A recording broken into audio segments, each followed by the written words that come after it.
back to another episode of Adventures Across Sanctuary. You're joining us today for a bit of a strange session. There's been a lot of change around with some of the players, but hopefully we can get them all in, get everything nice and set, so that we aren't leaving out too many gaps in the story and so on. So we are on our 17th session. So quite a long time, and to this day we would have started our campaign 8 months ago, so it's a big day today. Okay, getting on with a recap then, so that everyone understands what's going on and bring you up to speed. So when last we met, the party had just finished resting near the edge of the cold plains, over by the heavily dilapidated graveyard entry gate. They are about to set off when Ophi, an inquisitive sorceress, comes along the road, the great east-west path which runs through the heart of the plains. Introductions were made after a slight misunderstanding between Scarlet and Ophi's familiar, Nyx. Soon after the tension dies down, though, Ophi is welcomed into the party to offer help and to help them fight the fallen which are lurking within the boundaries of the cold and miserable wastelands. Now, with an extra pair of hands and some magic to boot, the party as one head along the main road, guided by their rogue scout, who points out enemies along the way and helps them dispatch any foes that challenge the group. Heading further along the path, it turns 90 degrees towards a southerly direction, which leads to a small encounter with a hiding group of dark hunters, who are quickly dealt with, as the rest of the party seem to veer off to the east a little, after noticing some billowing grey smoke clouds in that direction. Ophi decides it's best to search the burned out car and the slain tradesman's body found near to it. A few loose gold pieces were found on the corpse, but a staff of magical power was laying just under a few piles of debris inside the cart, fully caked in ash that had fallen onto it, which had partially concealed it from plain sight. A nice find indeed. Whilst this happened, the rest of the party get ready to ambush the fallen camp, detected to the southeast, and hope that they don't bite off more than they can chew, as they launch their attack on Bishibosh and his retinue of shaman and fallen warriors. Bishibosh is in fact the leader of the fallen. So we pick up here then, a couple rounds into combat between the party and Bishibosh, and of course his minions, who time and time again, as is proven, will recklessly give their own lives for their leader.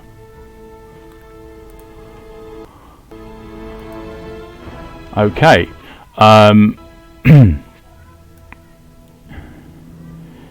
you can all talk if you want to. I'm just going to set the scene. We're going to head to the rogue encampment. And here we go. Okay, so some of you may be able to see this and some of you may not. You just have to wait for a moment and all will become clear perfectly. Okay, so let's zoom in.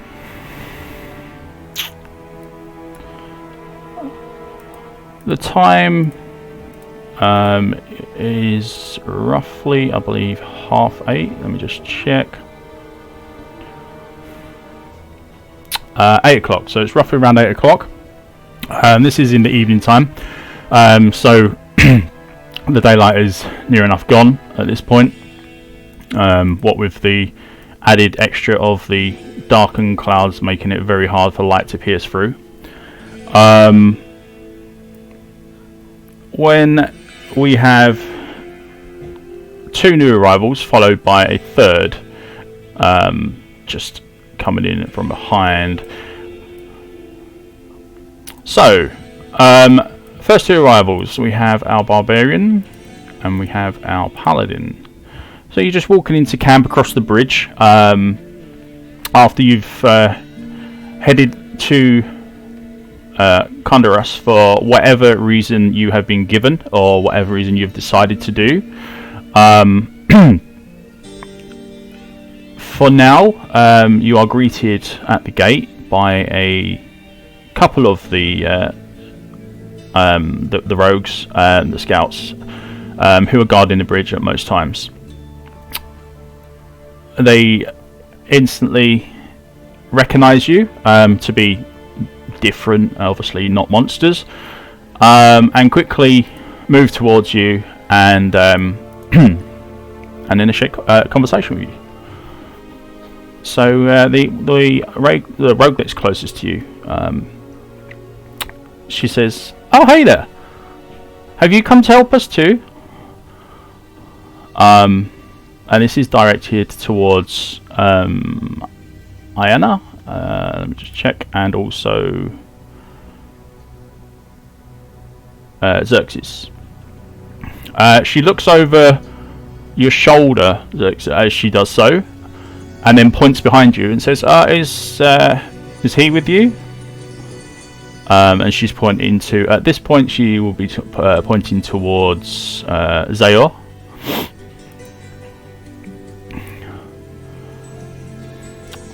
So, how do you respond?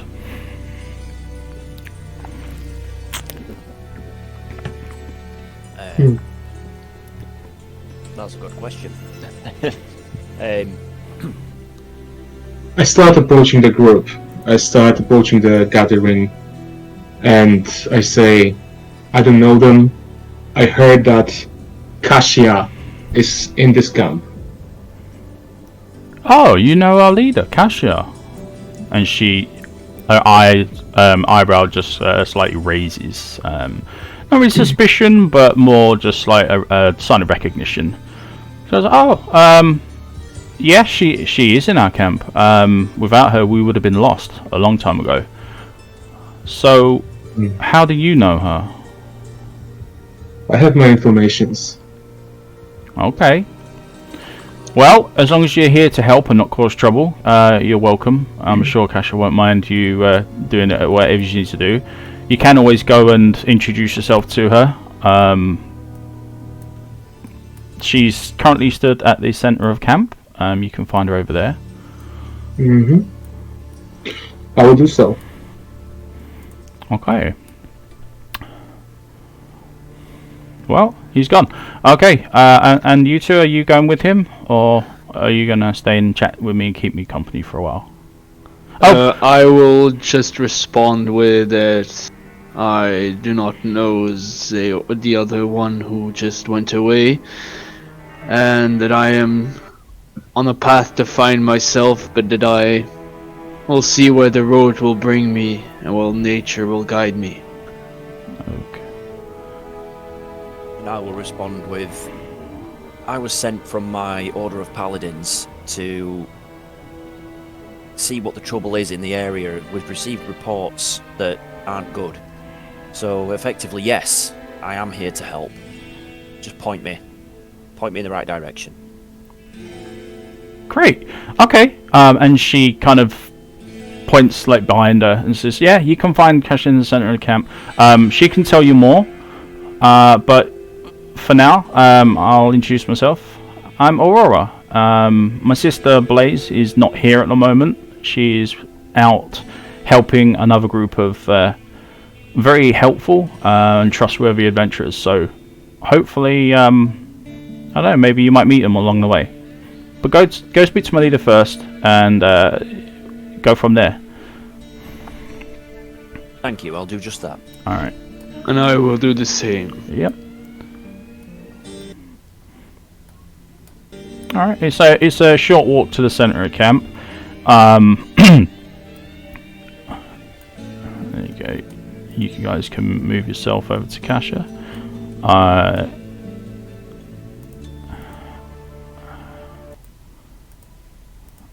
Okay. And as you approach, she kind of looks you all over a little bit wearily. She can spot enemies from a mile off, and obviously her rogues also protecting the bridge wouldn't just let anyone in, so they have to check to make sure. And she looks at all three of you, like one after the other, and says yes. I would like to think that before two others come by, I would be able to ask a couple of questions about Yeah, you can. whereabouts of certain person. And as soon as I see them approaching, I would just go, okay, the conversation dies off, basically. Okay, so what would you like to talk to her about whilst the other two are wandering in? On whereabouts of my... I'm not sure if I'm supposed to say it on a general chat, or... It's basically related to my story. Yeah. Well, if you're gonna ask her, then it has to be done. Just out in the open. So That's fine. depending on, you just have to try and skirt around any details that you don't want shared. That's fine. I will ask for whereabouts of a corrupted mage who is using fire magic. And if she saw that mage passing by, or if she has any information about that mage. Okay. I know who you're referring to.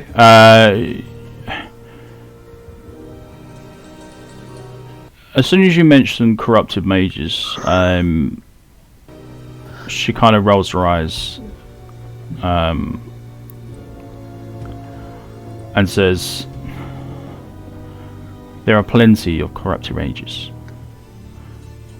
Do you mean one in specific?" What was the last one that you saw, or you know about whereabouts? The last one would have been... I suppose you could have counted Bloodraven, but she wasn't really a mage, although she did dabble. However, she's been dealt with. So the only other one that I know of within this area, there may be more, but this is the only one I know, and that would be the ones that are in the monastery still. Okay. They poured through when the demons came through, kind of like a cultist band, and they looks like they've set up residence in our old home. A problem I hope to rectify at some point. In exchange for my services, would you be able to try to gather more information? My scouts are always out and about. They will always try and gather as much information as possible and report back. Okay. Do you need any help then? I'm at your service. Great. This camp needs a lot of help. We can do all the manual labour and stuff like that, so we just need able-bodied adventurers to go out and quell the monsters that are ever encroaching on our camp, and also provide any knowledge of the surrounding area as well, because lots have changed since we knew it. If you're able to help with any of the trade, then do so, but generally Geed and Warriv tend to the caravans, and they can normally help us with our resources and any trade that comes in and out of camp, although as of late it's been very difficult, as you can imagine. So yeah, if you can fight, then you will be most helpful. Okay. And at which point the other two arrive, and she sternly asks yes to Iana and Xerxes. So I'm going to start. No, yeah. Sorry. Go. Go I first. was just going to say, I'm going to start by saying, we've been told you have a party of adventurers already out somewhere. Can you direct me where they are? That we do. If you wish to join up with them, I'm sure more than merrier. You see the flashing circle over to the right of me, and she points over to the waypoint over there that's active. That will take you to them. It's currently set to receive people from here over to the coal plains, so you can use that. I don't know, I've never used it myself, but it seems to be very effective at getting our heroes backwards and forwards from town. Understood. Thank you. And Okay. I'll just head straight over there. Before he heads over there, I actually interrupt him. I actually try to interrupt the paladin here, and say, and I'll tell him this. I've heard that paladins are strong fighters with a lot of holy powers, and if you want, I can be your shield brethren. And I'll actually try to follow him if that is possible towards the other party. You can. It's a her, but you can. Oh, it's a her. Sorry. Yep. My apologies. I'll follow her. Yep. Was a waypoint. I did not notice that. It's Alright. just here. So. Okay. I'll always be happy to welcome a shield brother. Okay. I look at the Kasia and I look at the people heading to the waypoint, in sort of asking, would you like me to help them as well? I think the question is more whether you would like to help them. I would like to think that my abilities would be best spent in a battle, in a combat or sort of scouting area, and in hoping that I will get more information about the goal that I'm seeking, I will basically head with them. Okay. Well, good luck and Godspeed. Hopefully you will return just as they have. And with that, all three of you head over to the waypoint. It takes a small moment, but it's like literally stepping through a portal. You step on and then you step off in another place. So where you end up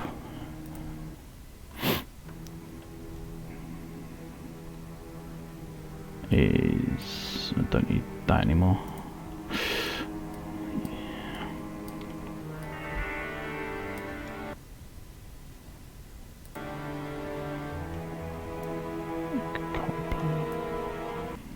There we go. So instantly as you step off of the other end of this crackling energy stone circle, you're instantly hit by gusts of cold air. Very natural to feel. Xerxes, you will be reminded of home. Bear in mind that you come from the cold north, and this is a familiar feeling for you. As for Zayor and Ion, probably not so much. Okay, so the direction of the road is that you would have been told to head east. So this kind of compass is almost like it's tilted. So if you look this way, can you all see that arrow?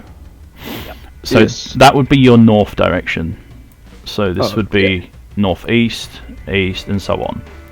Okay. Alright, so the information that you would have been given is to head east along the road, which is just basically follow it, and it will take you to the graveyard, and then once you get to the graveyard, the party will be around there somewhere. That's all you've been told. So, if you guys want to take it in turns to move 60 feet, you can move to any square adjacent. If you pass through stuff like bushes and that, it counts as difficult terrain because you're struggling to get through. So it will take double that movement for that square. But other than that, you've got your actions that you can dash if you wish, or do any other actions that you want to do. So stealth is obviously options. You've also got any kind of defensive actions like dodge actions and so on. You can do all those as well. So how do you want to progress? So we'll do you three first, and then we'll switch back to the combat over here. Okay. First of all, I try to, equip my weapons in both hands. Yep, easily done. Okay. And then I say, nostalgia. And I would like to move as far as I can towards the path. If that's possible, because I don't see the arrow for me, but how far is 60 feet? Each square is 5 feet, so you have to Okay. you basically count as you go. Okay.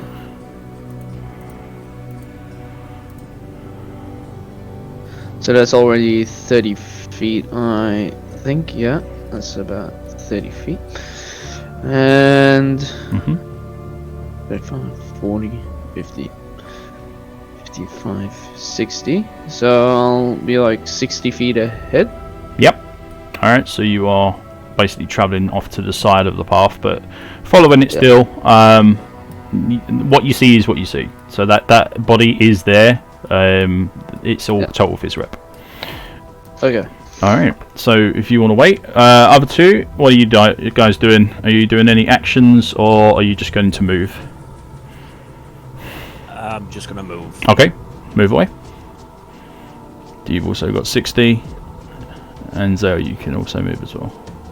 I know you can move, sorry. Yep. Sorry, I was counting. It's all good.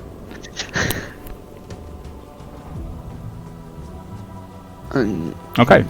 Alright, you've all moved. So we will leave you guys there for now, and we go back to the action over here. Hopefully the turn order will kick in.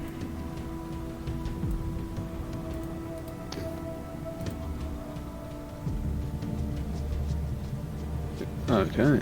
Do we have to roll? Nope, don't roll yet. Okay. Alright. So, who is first? Francis, you are first to go.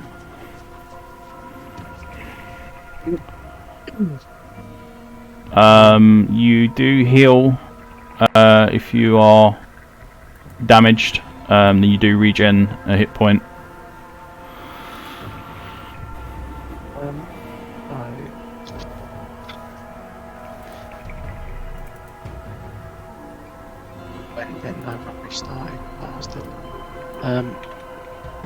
Right.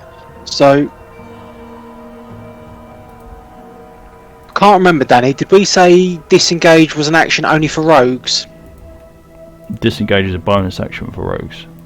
Yeah, but can I use disengage? I can't remember if you said it was you can use it as an action, yeah. Okay, cool. Okay. So I'm going to action disengage. That means you won't be able to cast this turn. Yeah, that's fine. 5, 10, 5, 10, 15, 20.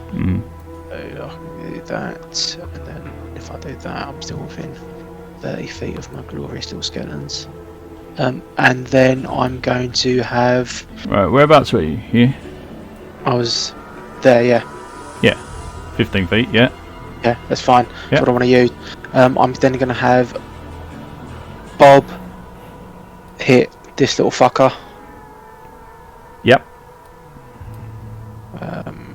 Where is my short sword? 10. I've moved the turn order too far. Here we go. Right, 10 on which one? The one that's in front. Yeah, this one here, the one. Yep, that's a hit. That's also a powerful hit, so add 2. Cool. 3 slashing damage. Alright, nice. And then Beatrice is going to hit the same fucker.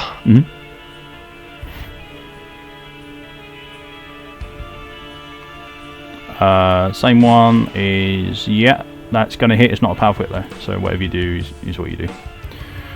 1 point, okay. Jesus Christ. Alright. And that will be my go. Okay. So the fallen to the left of, not that one, that one. He's going to scoot around behind. He's going to attack Bob. He's going to obviously hit him with advantage.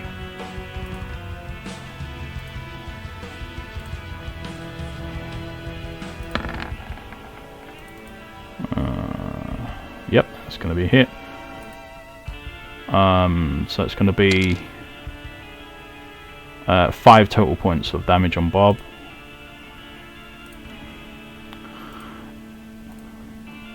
And he just laughs as he's just cutting away pieces out of Bob's clothing, and in parts of bone are chipping off. Something's done. Next one in front is just going to do a standard attack on Bob because he's in front, so we can't get advantage. That's a 5. That's going to miss. Who's next? This one's going to go for. He's going to go for Beatrice.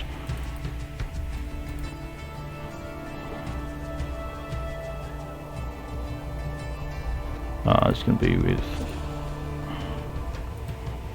advantage. 18. So it's going to be 5 total points of slashing damage for Beatrice as well. And finally, the last of the fallen to go. That'll be this one next to Ophi, and he's going to turn and try to go for her. Normal attack on you, Ophi. So he needs a 10. Yep, he's got you. Alright, so you take 3 total points of slashing damage as this fallen turns towards you, and as he turns, he does a wide swing. You try to avoid it, but he just catches you, cutting across your leg. As you feel the warm blood trickle down your leg, you also feel the warmth of your globe over there.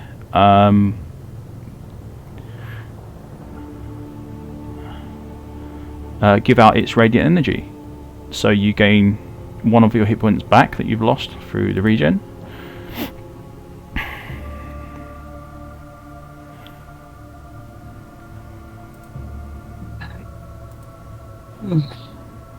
So you are back up to 4, so 5.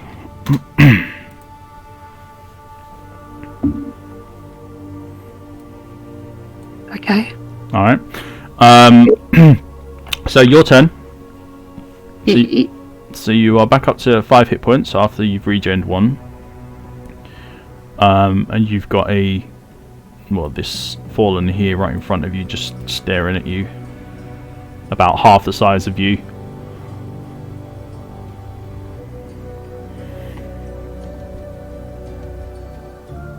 This here.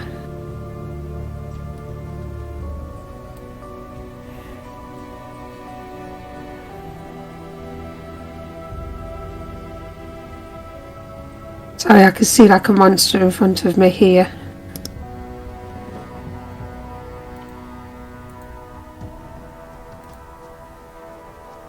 Yeah, you're on cold plains, yeah? Yeah, I can see everything. I can't double click it for some reason. What is it? What is it you're trying to click? You won't be able to click on the monsters. Yeah, there's one sort of 2 spaces in front of me. Is that a player or is that a monster? This? No, 2 spaces forwards from that. This? Yeah. That's Ira in her wolf form. Ah, okay. Okay, so I'm going to do charged lightning again. Okay. Let's get the spell description up.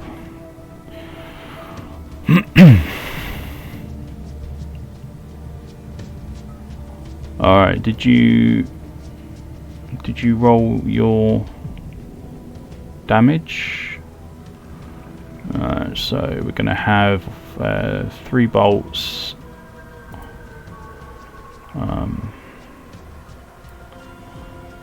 So one hits him,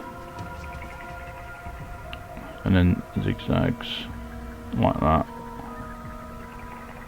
Actually, that one goes away from it, doesn't it? So it's like that. It's there, like that. Yeah. Next one travels this down here because it's seeking, so it'll hit this one, and then it'll go like that and hit this one. I don't think it's got any more there that it can hit. No, it will. It will bounce onto this shaman. 5, 10, 15, 20, 25, and then dissipate on this square over here. So that'll dissipate on that square there, and your middle one will head straight through. What?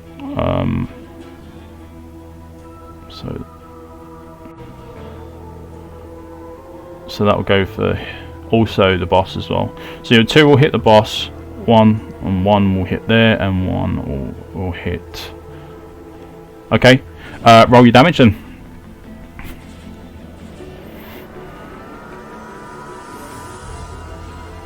Let's do that.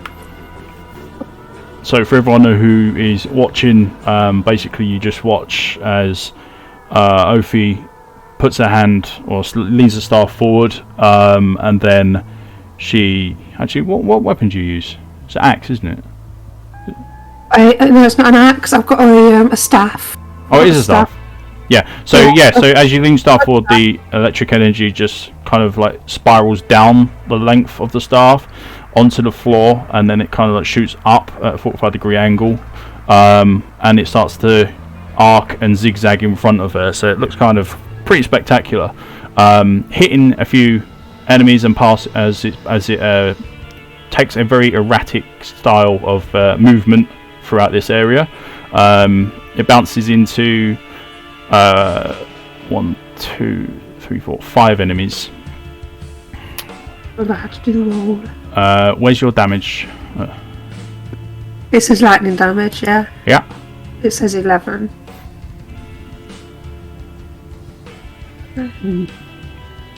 Where's your...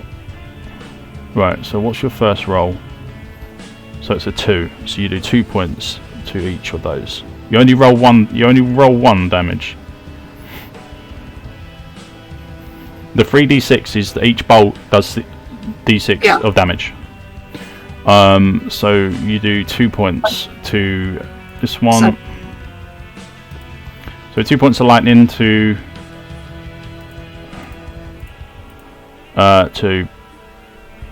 Bishibosh over here. And 2 points to this one and the shaman behind him. Actually, the shaman behind him perishes. He was already damaged, so he goes down. The first one in front of Ira, damage wise, okay. Let's see. So he takes 2. So he goes from unharmed to harmed, and this one almost dies.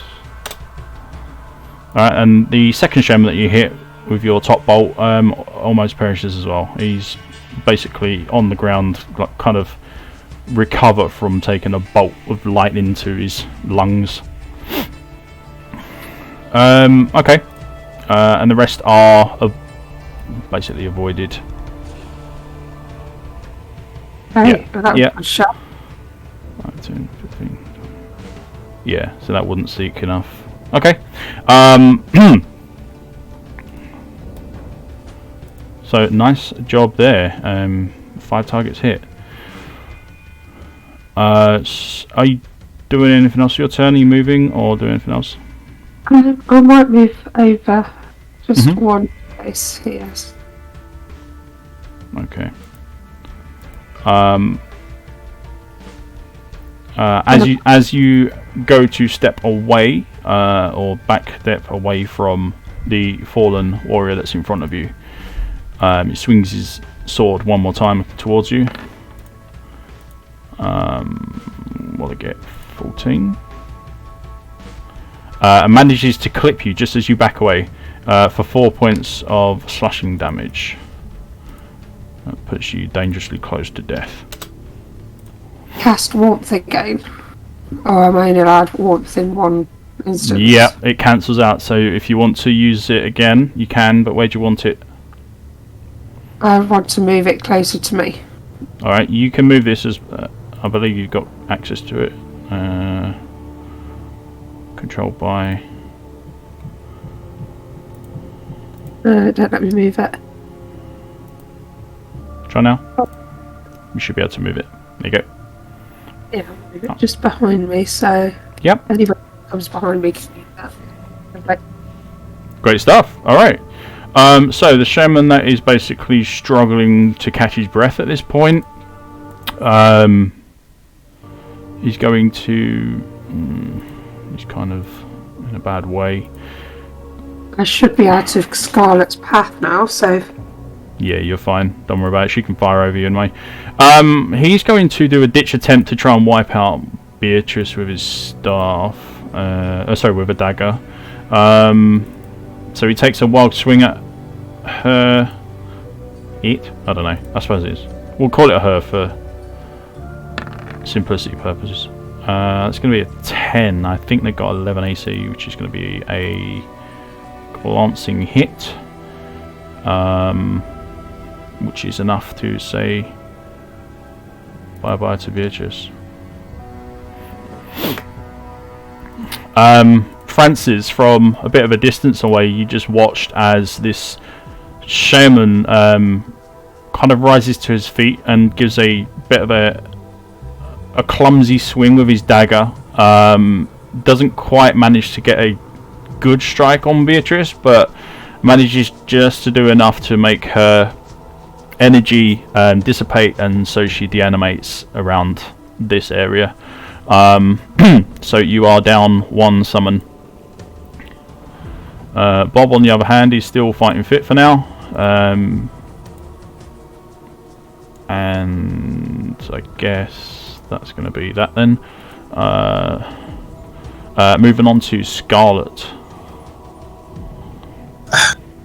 Great work, Ophi. I've got one last charge of my aim inner sight ability left. Little colour the colour dots for. So I'll remove that now because that's my last turn. Yeah, you can use it. Take aim at the enchanted shaman. Down from me, this guy down here, and we're gonna fire. So +2 to hit. Yep, go ahead. I'm using 3D dice, aren't I? You're going for the big boy. That's awful. 7 to hit. What'd you get? 14 to hit. 14? Yep, it's going to hit. Right. So that's going to be 4. Oh, I don't like this 3D dice. Pain in the ass. So it's going to be 5 piercing and 3 fire. Okay. Let's just do the piercing.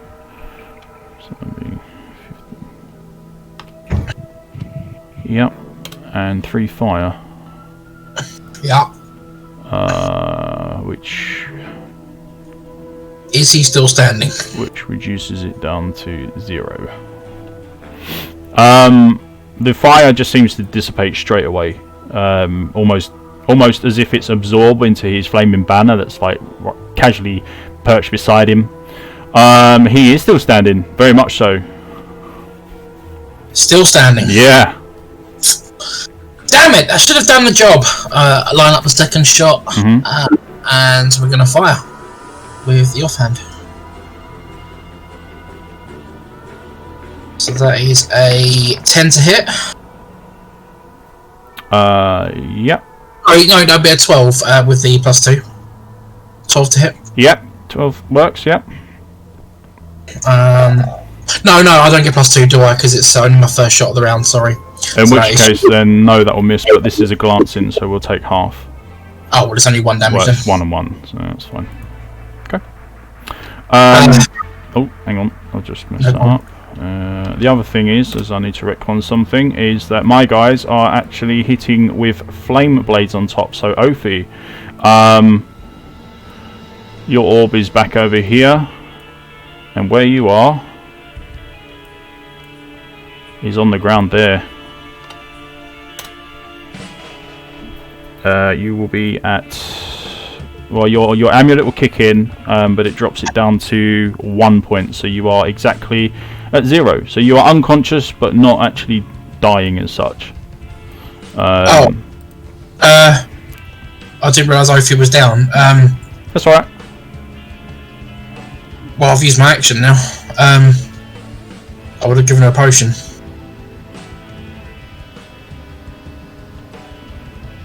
You still can, can't you?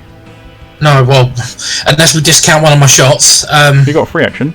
A bonus action or a free action? What do you mean a free action? You got your bonus action. No, I've used it. I've shot that. No, because my main hand is my main action, and my offhand's my bonus action. Yep. So you got a free action, which is item. Oh, okay. All right, then I'll run over to Ophi and I'll use my potion on my belt to pour it down her throat. Okay. Do I roll to the health or does No, Ophi? you do. You're administering it, so you roll it. And you do it just 2d4, don't you? Mm-hmm. Alright, here, if you drink this, quick. 6 health points. Wow, she's almost maximum health. As I pour that potion straight down the gullet. Oh, thank you. Thank Right, you. that's 5 feet of movement. That's all my actions done, so I'm just going to pull back a little bit and retreat. Yep, that's a good amount of heals for her. You're feeling a bit groggy after the burning sensation, Ophi. You do know that it is the area that's around you that seems to be igniting now and then, kind of in a way similar to your warmth spell. Maybe need to step him back, don't I? Yeah. I'll just dive behind cover and then my turn. Okay. So, Blaze turn to step up. She's going to move forward and clear her line of sight to. Will be. She's going to go for the shaman. Oh, I didn't get her out. Oh, bugger. 1 sec. I need to get her sheet. I've got everyone else's except hers. There she is. There we go. Okay. So she's going to do a normal shot towards the shaman. 5. That's a crap roll. And she misses. Oh, hang on, no. 5 total. Just about hits. Let's roll that damage to you. She's going to kill him anyway. Yeah. 9 points of piercing. That's a massive overkill. He goes down with an arrow to the chest, just seeming coming out of nowhere. That's going to be Blaze. She's going to retreat back to behind the rock. So the next one. These two are going to start swarming. 5, 10.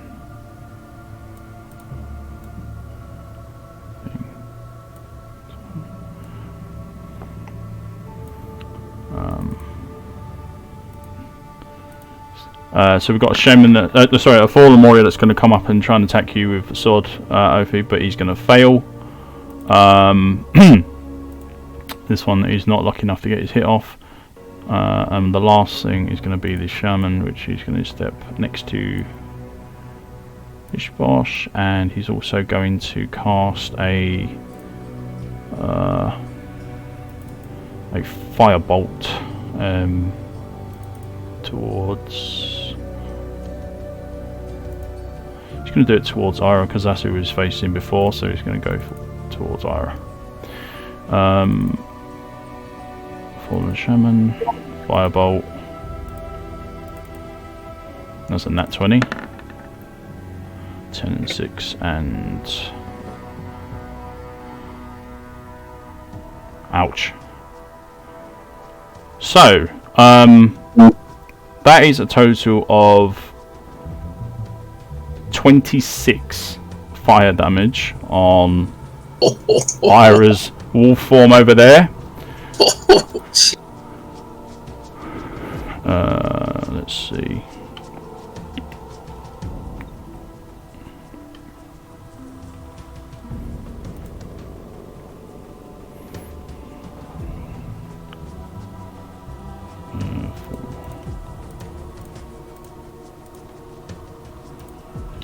Oh yeah, she's hurting.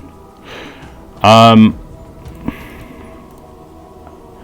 with that, you hear a massive howl as Ira is impacted by this burning bolt of magic, searing her fur and flesh alike.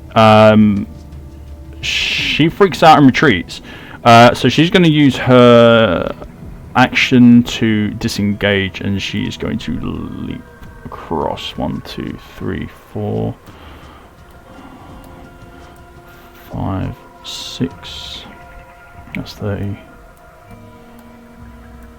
40.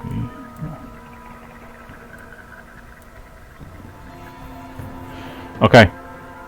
And you can just about see her as she's standing above. I don't know if you'll be able to see her actually.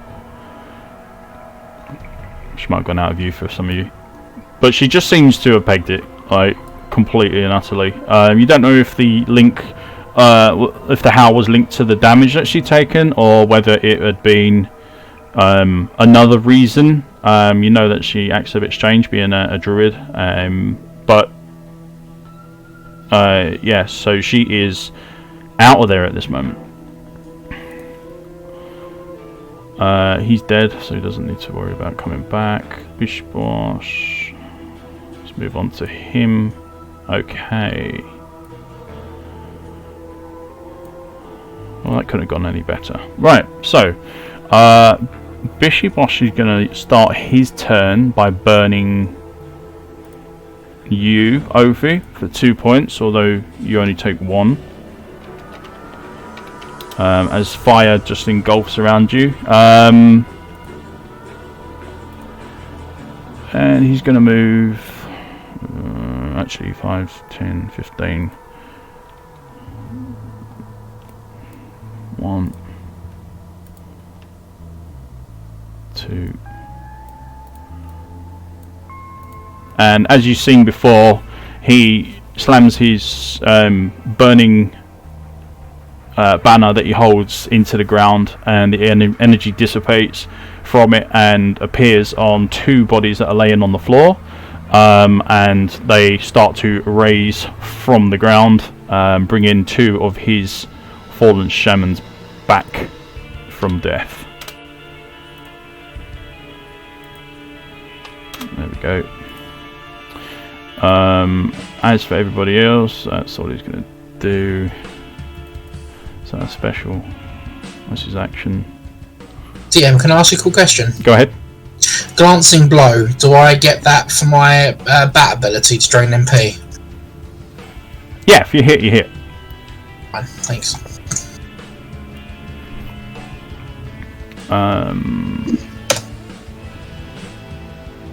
Well, that's going to be his turn then. He's going to use his turn to resurrect his shaman, and that'll be it. So we move back to the other 3. So you guys over by the entrance to the coal plains, Xerxes, Zayor, and also Iano. Take it in turns. Where do you want to go from here? You're going to keep on following the road. You can hear the sounds of battle and magic and casting and all kinds of chaos going off towards like the southeast direction, but you can also see that there's big walls in the way, so you can't just travel there directly. You have to go around as best you can. That was just about to be a question I was going to ask. Same for me. Yeah. Okay. So in that case, I'm going to book it straight around there if I can. Yep, you got your actions. If you want to use that to dash, you can. Yeah, I'm gonna follow Ayana's lead and go as fast as we can towards there. Yep. Just move yourself where you want to go. That would be 60 would get me to there. Great. Can we go there? Okay. We Yeah, you can go there. As you get to that point, you can see a huge, hulking sized werewolf right in front of you. Very badly singed across the chest area, but in general, decent enough of a, shall we say, fitness level. So this is going to kind of like take you by surprise, because you were not. This is not what you were expecting. Having probably never actually seen anything like this in your life. I'm going to ask you to make wisdom saves, both, or in fact, all three of you. Once they get set. I feel like I will join as well. Sorry. Yeah, because of my amulet, I have a +1 on my wisdom save, but so do I just roll it now? Yep. Okay. Do I just have to press on the wisdom on the sheet? Yes, just press where it says wisdom save, or under the saves it says wisdom, and then that'll do it for you. Yeah. So as I get there, you'll just hear Ayana crying out, like shocked with what she's seen, and she just shouts, "Jesus, that's a big one!" Yeah. This thing stands a good 8-9 feet tall. So mine is a 16 because it's the 15 plus the amulet that gives me a +1 wisdom save. Oh yeah, you're absolutely fine. Yeah. My level's 18. Xerxes, yeah, no problems for you. However, Ayana, your instant reaction is, like you said, holy shit, that's a big one. And you are absolutely correct. This thing has huge paws that are covered in blood. Sharp looking fangs, like you name it, whatever you can think of to do with were creatures, this one has it. But I will say this, it doesn't seem to be interested in you. It seems to be trying to make its way past you without actually giving off any form of aggression towards you. Okay. So it's not aggressive towards us? No, it doesn't seem to be being aggressive. It's not not snarling, not raising its hands towards you. It's barely even looking at you, to be honest. It just seems to be getting the hell out of there. Okay, in that case, I put my crossbows away. I'm going to keep my axe in hand, but not go for it unless it comes at me. Okay. Actually, Xerxes is actually gonna point with his sword, and axe in the right hand, but pointing with his left hand, just like, what is that? Because it's the first time he has seen a werewolf. Yep. Okay, so as you guys are out of combat, you get 60 feet movement. That's natural. If you do a dash, you are moving 120 feet. Oh, okay. So if you want to dash, you could probably get to where the party are fighting right about now. Yeah, I think I'll do that. Yeah? Yeah. So this werewolf is kind of like stopping for a breather. The fear will take effect for you, Ayana, so you are under a fear effect at the moment, so you will have to kind of skirt around it. You can't go towards it now. Would I be able to use dash as bonus action? I can get I believe you can, actually, as your class. Hang on, which one are you? Sorry, I'm still trying to get used to who's speaking. It's alright. I'm a rogue assassin. Yes, yes, you can. As a bonus action, you can dash. Okay. And I can dash. How much did you say? Sorry. 60 feet. 60. Mhm. Right. I mean, 30, 35, 40. I'm just gonna center myself here. Mhm. like near Ayana. Okay. Like 5 feet away. No problem. Ayana and also Xerxes, if you want to roll your initiatives, because you are now basically in combat. Okay. That's fine. Wow. And how does everyone else react to these two just dashing in from out of nowhere? From out of the darkness comes the light of Ayana and slowly trailing behind there. Xerxes with her as well. I'll do that. Oh, thank fuck. Thank the good God fucking Lord. These guys. Nice. Not Diana will bad. respond with the Lord answers. If I dash, would I be able to do the stealth check as well? And say that I'm sort of sneaking in? No, you won't be able to do both. Right, I see. Okay, as my bonus action, I would like to go somewhere here. And let me roll initiative. Would I be able to get a surprise attack? Not if you aren't stealth. Okay. Because they will just see you coming walking across the field. It's not like you're hidden or anything like that. Okay, I'm gonna roll initiative then. Nice. Very, very nice. So what do we have here? It's not added you onto the thing yet, Xerxes. So I will add you manually. If you click on your token, Xerxes, and then roll your initiative, it will add you to the turn order. But not a problem. I can do it manually this time. There we go. Right, so we are top of the round. Which means... Alright. I'd just like to say that throughout all the D&D I've played, that is probably the best initiative I've ever got. You mean the 18? Yeah. Yes. I'm still surprised by the 22. That is good. Okay. That is good. Start of the round then is going to be Zael. You are the fastest. You may, if you wish, go into stealth now, if you wish. If I'm gonna go into stealth, does that take bonus action or free action? It will be a bonus action for you, I believe. Okay. Well, you can either use it as your main action or bonus action. That's the good thing about rogues. Okay, I'm gonna use the bonus action and roll for stealth. Yep. And please be good. Oh no. It's a 9.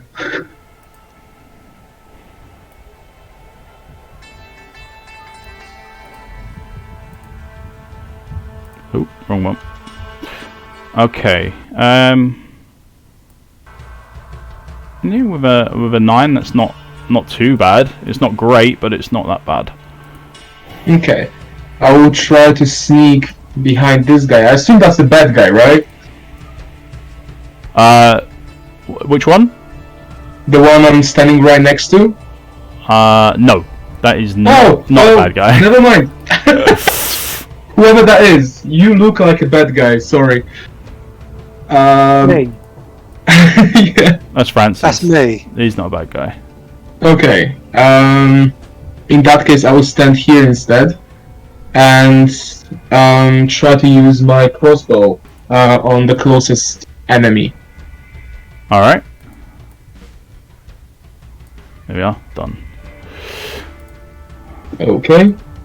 Let me just... Who is it that you wish to attack? So it'll be this fallen right next to one of these skeletons, yeah? So right next to Bob over here. So you want to attack this Can one? you... Yeah. Yep, go Sure. ahead. Yep. So just click on your attack with your weapon. Yep, got on the it. sheet. Yep. And that's 10. Okay. God, those are terrible rolls. for stealth, I rolled 3. Okay. Sorry, 2. So what's happened is as you've kind of moved you're able to go into stealth and be unseen up until the point of when you moved basically where you are now. By doing so, you've made it into the vision of the enemies, and it's broken your stealth, so you are no longer gaining the benefit of your stealth roll. Okay. However, you still do get to shoot, but you realise that maybe you wasn't as stealthy as what you might hoped you had been. Okay. Because there's no real way to know whether you are in stealth or not, like in terms of actually personally, you can do your best to try and hide from someone, but you will never actually know that you are hidden. Does that make sense? Okay. So you thought that you were hidden until you get up to this point, and he's just like, "Oh, I see you." And you're, okay, maybe not then. So you still get your shot off. It is going to hit. So just where it says light crossbow, if you click on that in the dice roll box, and it will do your damage for you. That surely cannot be right. No, I don't think it is. What do we have here? What I have there is 1d4 plus 3. He's fired it again. You fired it again, haven't you? Yeah, that's another 2 hit roll. In the text box, not on your character sheet, but in the text box, where your rolls are, click where it says in bold light crossbow.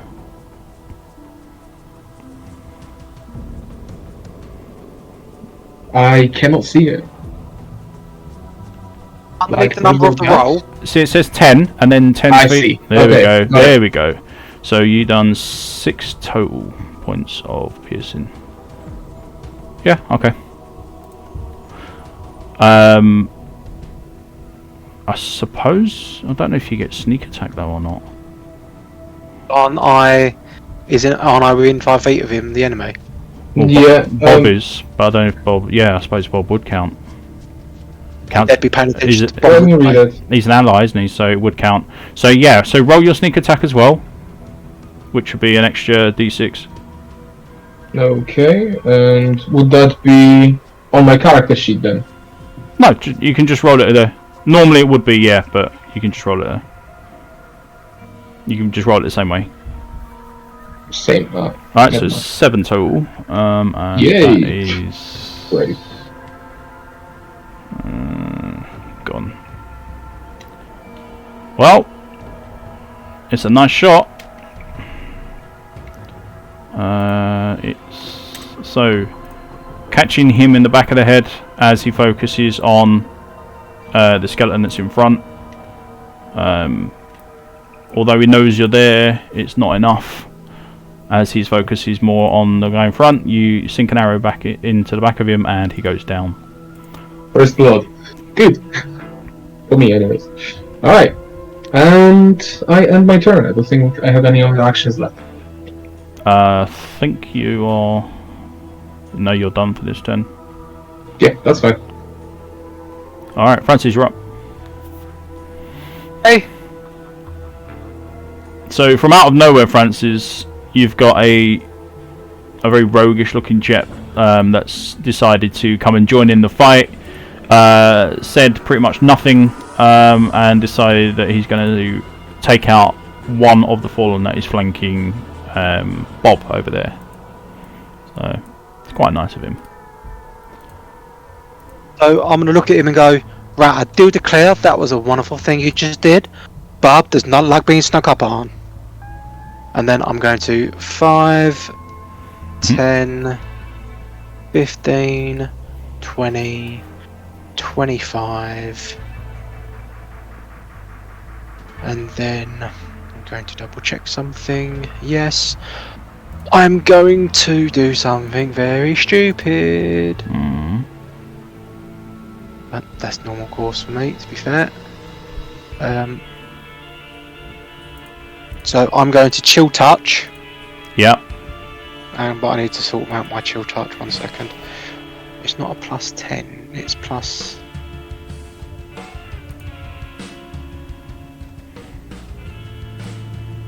My ranged attack for spell would just be plus my spell attack bonus, wouldn't it? Yep. Yeah. Okay. So I don't know why it's saying 10 then.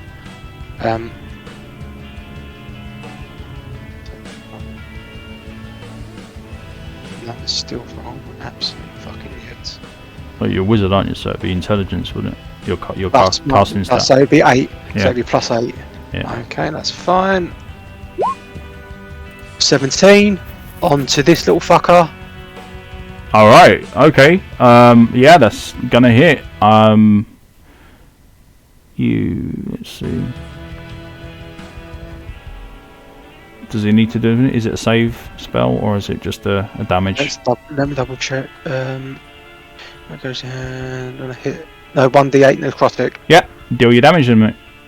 Okay. Very nice. And he can't regain hit points until my next turn. Oh. Okay then.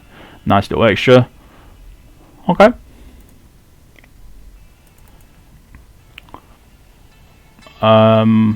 Is that everything? Yeah, that's it. No, Bob's going to attack the other shaman in diagonal to him. What element does that count as? It counts as Necromantic. yeah, necrotic. Yeah. Okay. Cool. Yeah. Cool. Just checking. Yeah, I did check that before I chose it.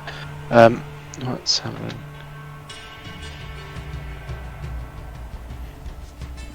a... Aye. So Bob, short sword. Fucking hell, it's a 17. Nice. Good hit. And this is on the one that's in front of him. This one here, the other shaman. Oh yeah. Yeah. Go ahead and roll damage. This is going to be an extra 2, so 3 points total. 3 slashing damage. Bob, me and you are going to have a little word about how you hit people with your sword. He just rattles in response. And that will be my go entirely. Great stuff. Alright, moving on then to the Fallen.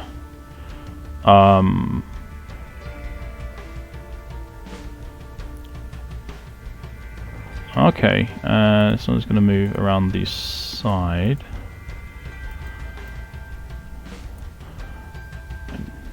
Get a swing at Bob with advantage. If you will.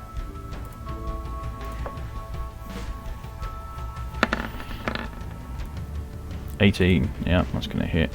4 points. What's his AC? 11.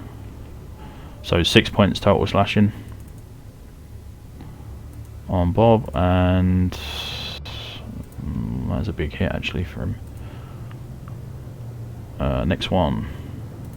Next Fallen is over to this side. He can't really do much. Actually, add an extra 2 points on top of that as well. So he's going to take 2 points of fire, 6 points of slashing damage. So he should be on 3. Oh, he's on 2. Because he took 5 originally, and then this hit took him down to 2. Yep. Alright, so can't move him. This one, if the game would like to, yeah, there we go. Okay, so screeching away, he's going to also move towards Bob's direction, and get a quick hit in as best he can as well. 10 and 9, no. But you got 11 AC, right? So it's going to be a glance. Yep. So 1 point of extra slashing damage on total. Jesus Christ, Bob. So you're just getting little bits of chunks just coming off of him.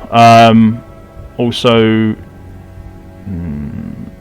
no, he hasn't got a flaming weapon because he's out of the radius, so it's fine. Next one down. The one that's in front of Bob, so he's just going to do a standard strike, but if he hits, he does with fire. That's a 12. It's going to hit just about. So 1 point of slashing, 2 points of fire.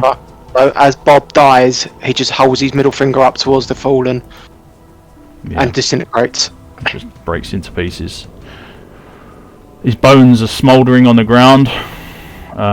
Just one hand with middle finger ups remain whole. Just a hand in the middle of these pile of bones. Love it. So as they've got movement, they're going to move over to closest will be V, and that one's dead anyway, so he can't do a thing. Ayana, your turn. You are currently stood in the nice warm bathing light of the orb that's floating in front of you. It does give you any lost hit points back. It gives you 1 point back, but I don't think you're harmed at the moment. So, what do you want to do? Oh, decisions. I am going to try and see if I can get up to the biggest, meanest looking one. Yep. But if I do that, I'm going to take some hits, aren't I? Quite possibly. Depends how far you move and which direction you move. So you might want to plan your movement carefully. It's a bit of a minefield at the moment. You're going to pass through some combat zones at least. Yeah, I might as well just get into it, to be fair. So I'm going to move. If it helps any of your decisions, the fallen off to the right-hand side. Now these are strange little imp-like creatures. They're probably no bigger than what a young child would be, but they obviously they look formed enough to be adult. For want of a better description, they are very similar to goblins, just with red skin. The ones to your, or directly below you, that kind of group with the shaman, are quite badly injured. And you can see that literally just by looking at them. The one in the middle, which is causing this big aura around him, you can just see the air igniting now and then, up to a certain distance, and then it stops. He is obviously their captain, if you want to call him that. The others are generally okay. I don't think they are showing any signs of damage. No, they're not. So these group over here are the ones that are showing the injuries the most. If that's gonna, if that will help your decision. Well, time to start mowing a path, I think. So she's going to shout to the rest of them, take out the banner ones. They're bringing the rest back. And then she will head to here. And she's going to take a swing at the shaman in front of her. Yep. With the hand axe. Okay. When I find them up, there it is. So against the shaman, that's a 10. Yeah, so 10 is going to hit. That's also going to be a powerful hit. So you do 4 points of slashing plus 2, which is enough to take him down. In his already injured state, your axe finds the weak spot and he goes down.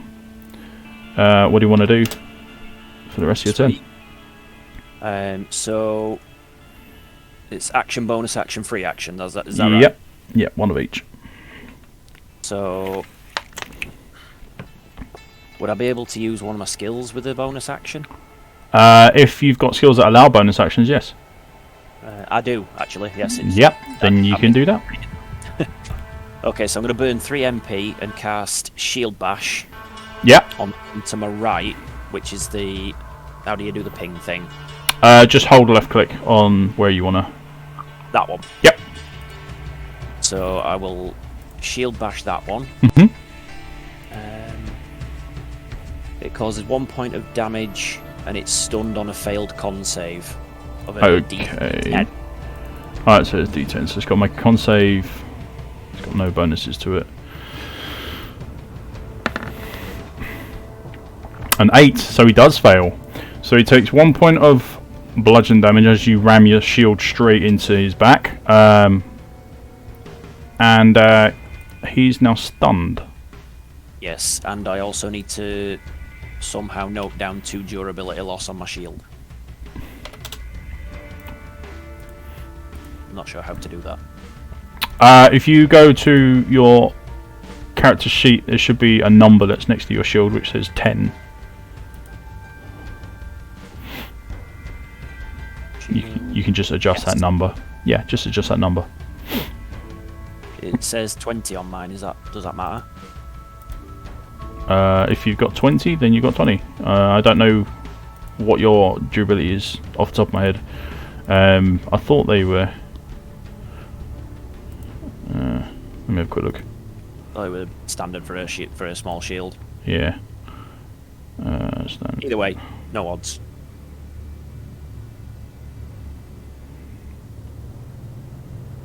Let's see.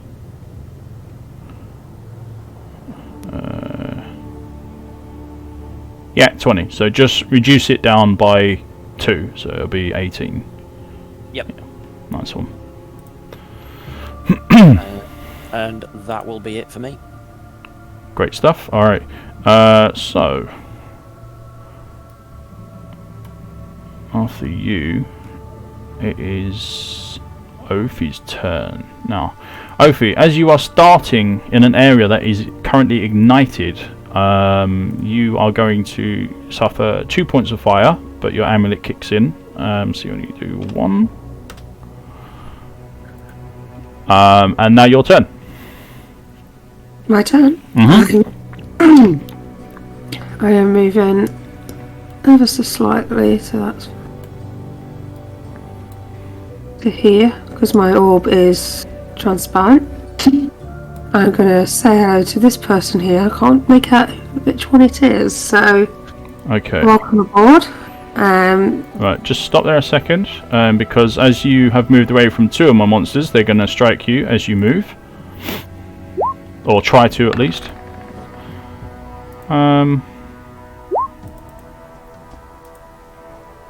What do we have? A 2 and a 7. I do believe that both are going to miss you. Yep, nowhere near your AC. So they both swing wildly as you try to slink away, and you manage to just avoid the path of their blades. Stopping where you have then, what do you want to do from there? Well, I'm greeting the person that stood behind Francis to say welcome to the crew. Welcome to the crew. Best of luck, and then I'm going to set loose my my lightning again. So just bear with me. So my charge bolt. Yep. Ooh. Alright, are you reducing your mana for every time you use that? I've used it 3 times so far. 3 haven't I? times so far this fight, yeah. But the roll this time is 2, 1, and 1, so I don't think I've hit anything. The roll is just damage, so you're fine for that. It's 2 points total, so you just have to see where it's going to go. As you are kind of going to be directing it this way, so it's going to be 1 bolt here, 1 through this one, and 1 through that one. So this one is most likely going to hit nothing as it spirals away. This one, however, will seek this enemy, and then it will bounce onto this one. So you'll hit 2 of those, so they'll both take 2 points of damage. And your straightforward one will strike, because that one's already been struck, it can't be hit again, so that one will bounce onto there, onto that one, onto the boss, and then onto that shaman as well. So that's kind of made things nice and easy. That's 2 points of damage to him, 2 points of damage to him, 2 to him, This one almost dies. 2 to him. Ooh.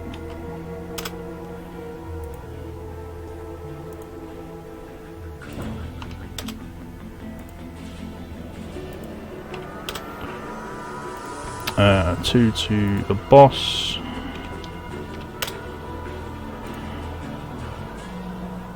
And he's done. He avoided damage. Okay. So all your damage calculations have been done. You struck 1, 2, 3, 4, 5, 6 enemies this time. Fantastic. And you just watch as one after the other they just start crackling away and screaming in pain as they're being electrocuted. And the bolt flies onto the next and to the next until it finally dissipates 30 feet away. Fantastic. As one of my actions, I want to take a minor healing potion. Off Top my belt. from your belt? Yeah, it's on my belt. Yeah, so that's a free action for you. So, what is your spell? What action did that require? Let's have a look. Charge bolt is a action, so that's one action used. You've used your free action as well, so you've got a bonus action you can use for this turn.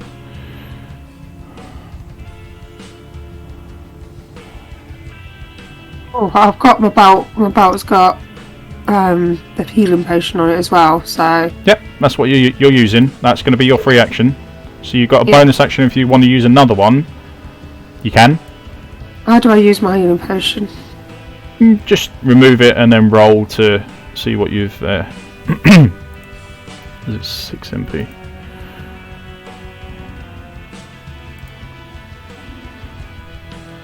Yes, you've done that. So what's the roll? 2d4. So just you can type in / roll 2d4, or you can do that. Yep. So you get 5 hit points back. So that puts me to back to my max, doesn't it? Because I've only got a maximum of 8. Yep. So fantastic. I haven't got any more bonuses that I can use, so I think that's me done. Great stuff. Okay. Right.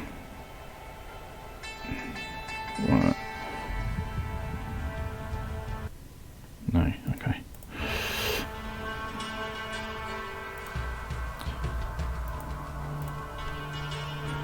Alright, so we move on to the Dead Shaman, which is completely useless. So Scarlet, you're up.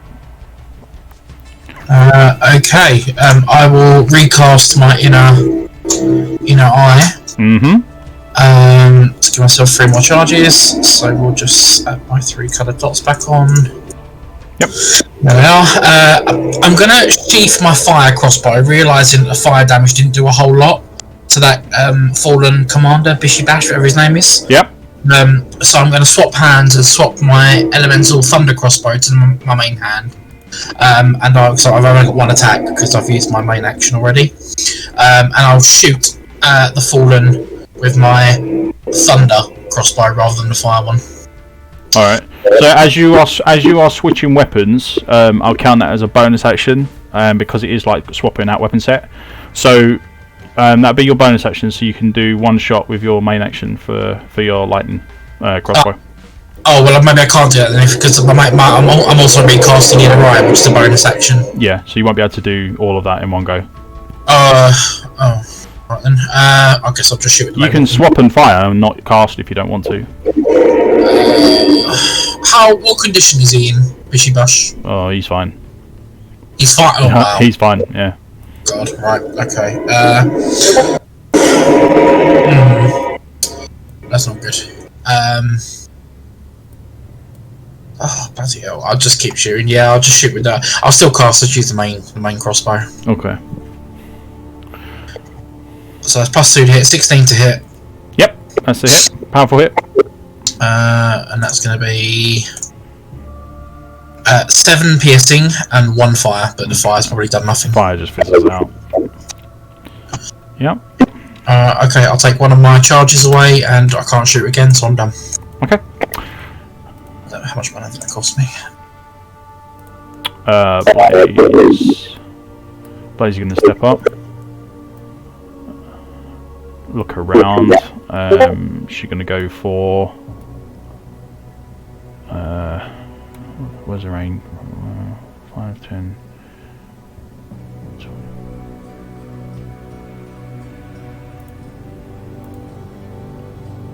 5, 10, 15, 20.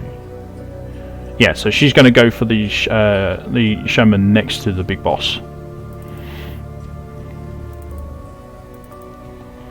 So she's kind of just picking off the shamans at the moment as best she can. It's not hers. There we go. Yep.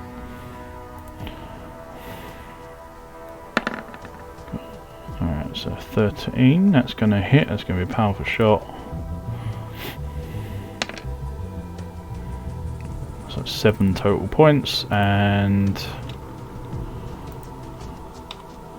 you just watch as an arrow seems to just arc over everything that's in sight, landing straight into the shoulder of the shaman that's next to Bishibosh over there, and he goes down almost instantly.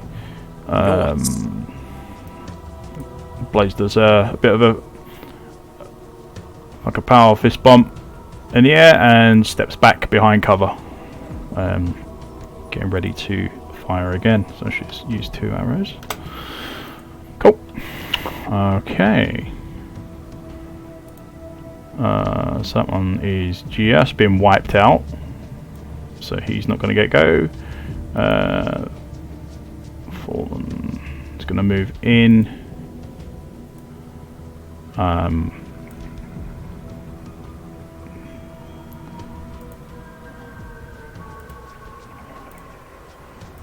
Okay, so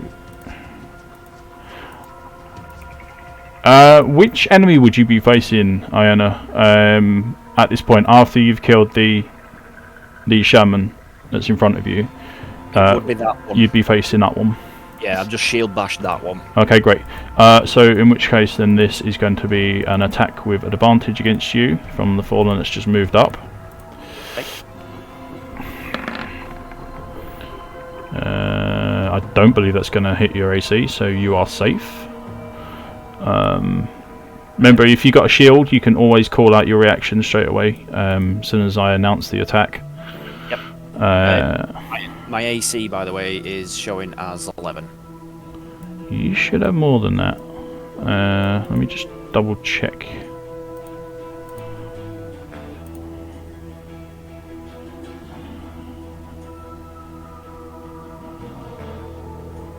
Where are you?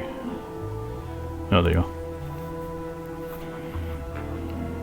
I'll just make sure that's right, because that should be higher, I believe. I mean, you've got shield, which increases it. Yeah, it's all good. Your AC is... well, you got leather armor for a start, which is 12, if I'm correct. I believe that's what I got, yeah. Skill... no, not skills.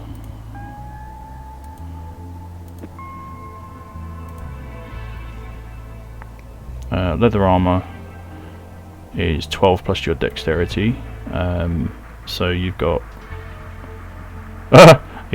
you got -1 to your dex. That's why it's gone down to 11. Yeah. As for shields, I don't think it gives you anything other than no. So you do actually have 11, so it is correct, which does mean that you actually get struck. Even 11 would be working it. So he does actually strike you. Reaction block. Remember, you need to do it after I've already. Sorry. So as you've seen the result, you can't do it. That's fine. So you do only take 2 points of slashing damage. So it's only a small nick, but it does get you. So that's going to be that one done. Next one moves to you, Francis. And he's going to take a swing now that your bony boys are gone.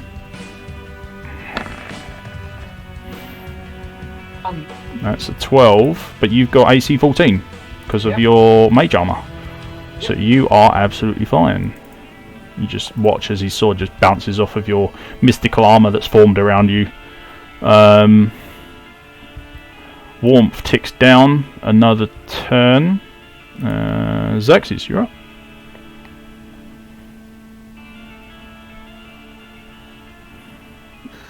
Okay, so hold up a second. Sorry. I will actually move 5 feet over here. No, 10 feet over here. Wait, is that possible to stand over here? On the body? Yeah, you can, but it's going to count as. In fact, as it's a fresh body, I need you to make a dexterity save, please. Dexterity save. Ah, piece of cake. Yeah, somehow very agilely and nimbly you managed to just tiptoe around the body without stepping on the squishy bits, making it a little bit easy to tip over. Yep, go ahead. And I will slash with my sword towards yep, this one. Mm-hmm. Can I just press? Yeah. Wait. Oh, wow. Sorry. It was supposed to press the action. Should I just roll a d20 for the attack, or? What is that? It was the short sword. I don't know why it says all of that. That tells me that there's a break in your code. Oh. Let's have a quick look.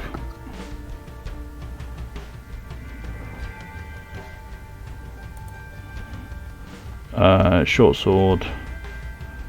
Strength 5 feet, that's fine, that's fine. Maybe just to keep things moving, you can just do a d20 roll and add his stats manually. Yeah, it might be better. Yeah. That's a 9. Plus the +5 for my attack. That's really odd. I don't know why it's doing that, but anyway, I'll look into that in a sec. After the game, yeah, I'll look into that. So you've got 4 to attack? A 9, because my attack is a +5. Yep. So 9 is going to hit. Okay, then it's gonna be. So just roll your damage. Yeah, it's gonna be 1d4 plus 3 Yep. slashing damage. That's gonna be 7 total. There we go. And once again, you overpower the enemy and he goes down. Alright. Mopping up a bit here. It's good. Nice moves. Can I still move after this, or Yeah. is that it? No, you can Okay. you can continue moving if you've got movement left. Okay, so I'll use 10 feet to just move over here, preventively, and I will end my turn because I cannot attack again. All right. So that'll be okay. That's fine. Why is that?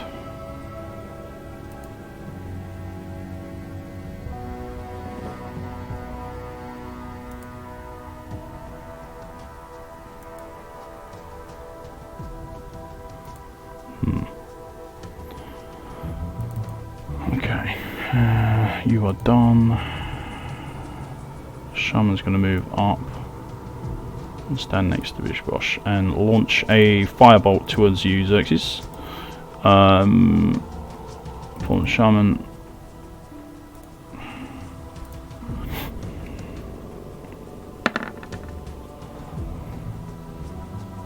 So as his staff begins to glow, he aims it towards you, pointing it towards your direction, and a bolt of fire leaps from it. Sorry, not staff, banner. 12 to hit you. What's your AC? 13. So nothing from that. Yeah. You managed to avoid the hit. Can't get glancing blows with spells, so you are lucky. Yes, we have to remember Ira, so she's going to continue running to... She's out of combat now, so she can get a good amount of distance.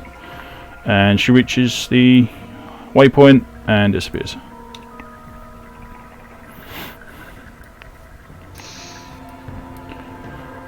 So yes, Scarlet, Francis and Ophi, Ira has just literally ran off. Complete out of sight, not stopping for anything. And also you would notice Cash has not returned yet either. I'll comment on my turn. So Bishibosh, he is going to... Oh jeez.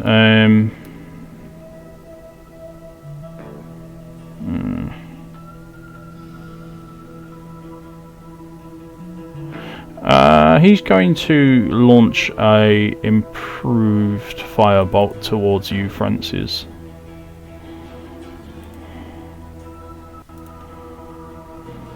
Let's see what he gets. Okay, so that's going to hit you. So this is 13 points of fire damage as it just eats you up.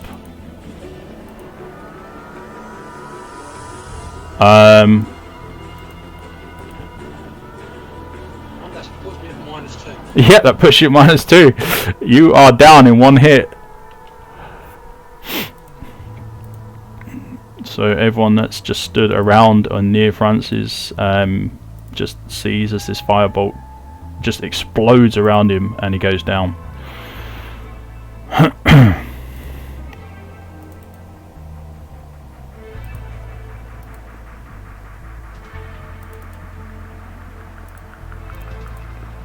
What, you on -2, did you say? -2.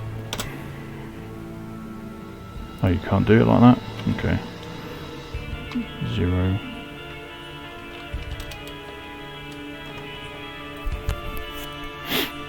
Alright.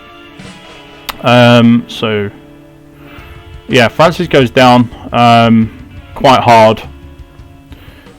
And Bishibosh is gonna move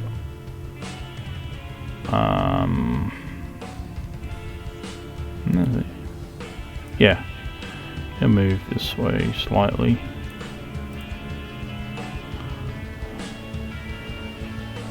And as he moves, you notice that the blade of this fallen and this one here just kind of like burst into flames. Sounds like fun. Yeah, you can quickly deduce that his location and the aura that he's casting around him affects all his minions. So that he's already attacked with a firebolt, so he's going to... What can he do?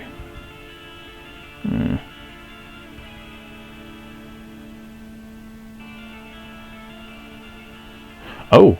Alright, so he's going to use his quick cast ability then and fire again. Another one towards... yeah, Xerxes.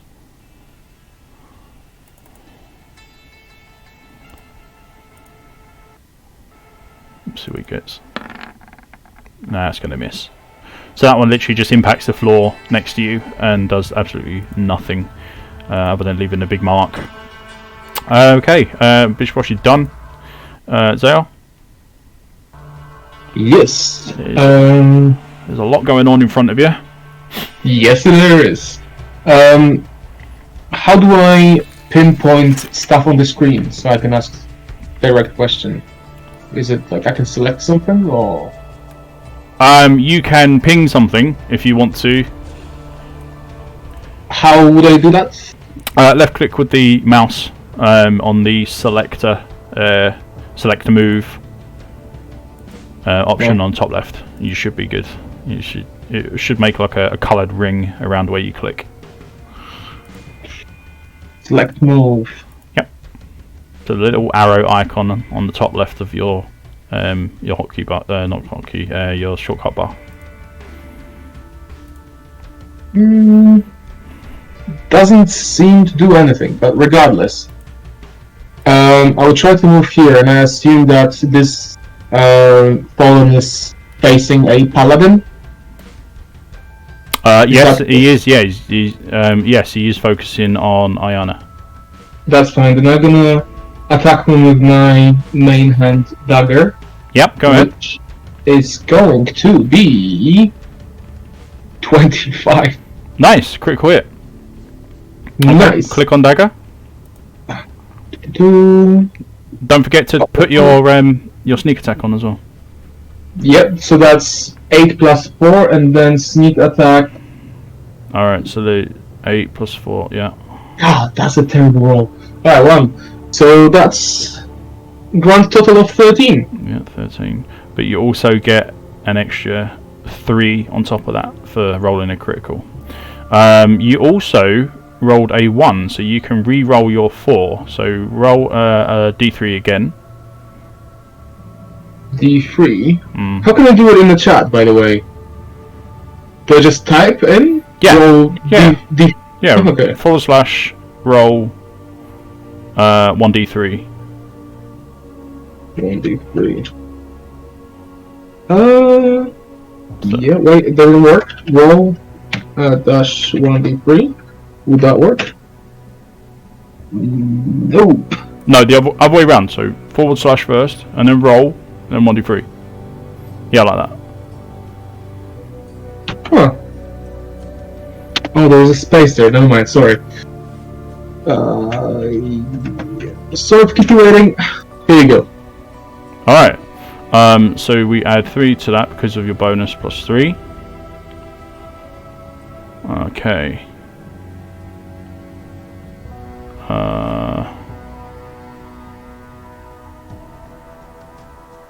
Yeah, please tell me that he's not still standing. No, he's not still standing.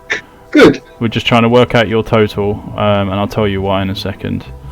Oh. Okay. So that'd be 10, 14, 15 total piercing.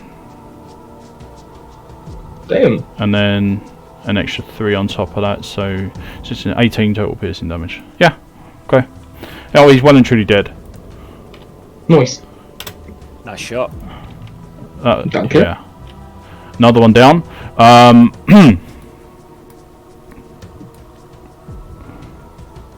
Okay. Are you doing anything else for your turn? I think you've got a little bit of movement left.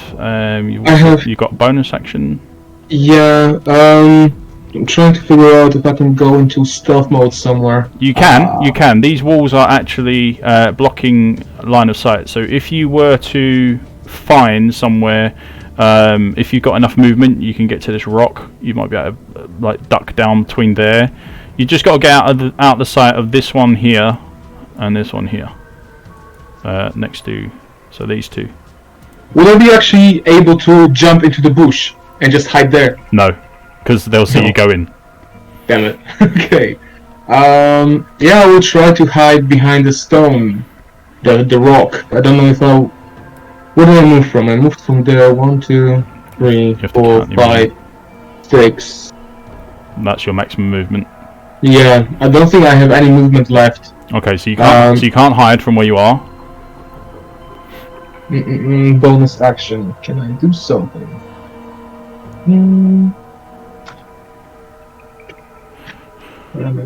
Yeah, I think that's it basically. Yeah, I think all the hiding does is allows you to attack with advantage, if I recall. Can I try to hide anyways from the shamans, or no? They still see me, do they? They've still got clear sight of you, so you won't be able to hide from where you are. You got at least 3. Yeah, in that case, I'll leave the bonus action and I will just dash somewhere here, I suppose. Yeah, you can do that. If you want to dash, you can. Yeah. So that'll give you another 30 feet to move. 10, 15, 20. Yeah, I think I'm good that way. Yeah, you are. Yeah, so you are out of sight now. So next turn you will be able to hide on your turn. Nice. Providing nothing else gets anywhere near you and sees you. Okay. So you are done. Fallen. 1. So there's only 1, 2 that are left there from that group. So the very injured fallen is going to move towards No, actually, he's not. He's going to stay where he is. He's going to stay where he is, and he's going to try and attack Ayana, which you can use your reaction.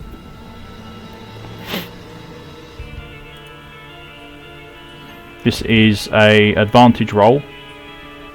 No, sorry, you are facing him, aren't you? So this is a normal roll. Do you want to use your reaction for this turn to try to block the attack that's coming in? Sorry, I was muted and didn't realise. Yes, please. Yeah, you are. So what does your block ability give you? Is it an extra 2 AC?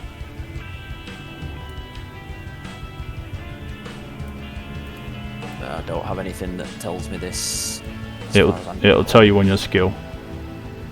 Well, actually, if it's no, it's not skill. It's a your equipment, isn't it? So it'll tell you on your equipment list. Death save. Yes. Yeah, you will be doing when it's their turn. Yeah. I've had my goes past. Yeah.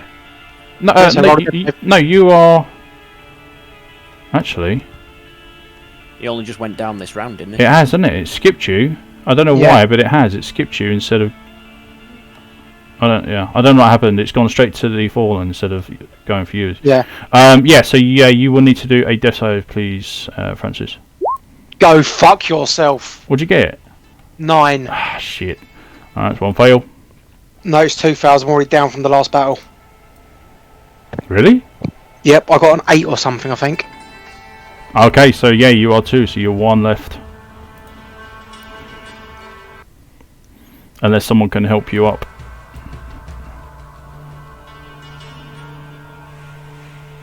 Alright.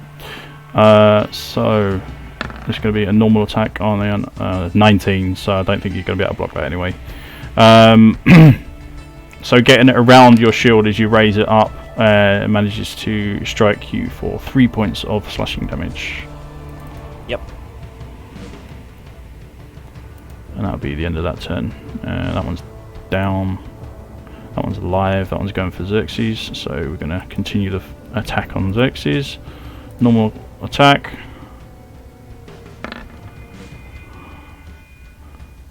4. That does not hit, I think. That's definitely not going to hit. So very clumsy strike there. Next one is actually down, so that's the end of that group. Ayana, your turn. Okay, so here's a little bit of thinking outside the box. Mm-hmm. I'm going to turn and head straight towards Bishibosh. Right, okay. Obviously, I realise I will get potentially stabbed and hacked at. Yeah. So that will cost you 10 feet because you are passing over a downed enemy. So that'll be 10, which you've got easily enough to cover. And you will get 2 strikes opportunity against you. Let's hope that you made the right decision. 14. That's a hit. Yeah. That's going to be 4. That's a big hit. And the next one. Oh dear. What's your AC? 11. No. So you've just taken 9 points of slashing damage in total. That takes me down to -2. Dear God. Jesus, welcome to the club, brother. Welcome to the Fuck my life. Start losing count. How many people are downed? 77. Well done. Worth a try. So just as you reach the point of stepping away from where this fallen shaman is, you actually end up getting struck twice by the remaining weaker ones that are next to him, and they take you down, and you stumble forwards and land in the square next to it, basically. Okay. Well, alright, well, that's nothing I can do about that. Next turn, you're going to be taking death saves. Alright. Ophi, if you are damaged, you regen 1 hit point. I am not damaged, but shouldn't Francis have already recovered a hit point from the... Yes, he will actually, because he's still in range of it. So you are now at -1, I believe, Francis. So you could potentially get up. If you can survive next roll, you can potentially get up just through regen. It's a bit risky, though, if you've already taken 2 death save fails. Let's not leave it the chance. I'll let you guys decide that. So what are you doing, Opie? I have a healing potion in my... It's in my backpack, though. It's not in my belt. So what does that use in terms of actions? It's in your backpack, not your belt. Yes. That will be... I believe it's your next one up, so instead of a free action, it'll be a bonus action. Yes. Okay, so I'll probably use that as my bonus action then. Yeah, is this on yourself? No, this is to use on Francis. This can be action then. Okay. It's always a step up if you're using it on someone else. So your lowest action or your lowest economy version will be your free action, bonus, and then action. But it starts off with free action from your belt. So if it's from your inventory, it then becomes a bonus, and as you're using it on someone else, it then steps up again. So this will be your main action for this turn.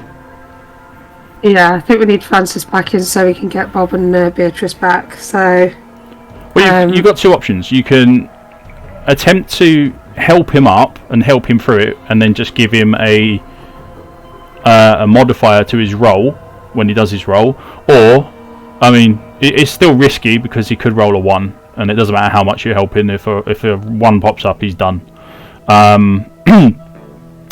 Alternatively, yeah, you can use a potion to get him back on his feet. I'm going to give him a potion to get back on his feet. So Yeah. Okay. Take him towards him. He's still within range of my warmth anyway. Yeah, absolutely. And I'm going to give him a healing potion. Okay. So roll your healing potion. It's 2d4.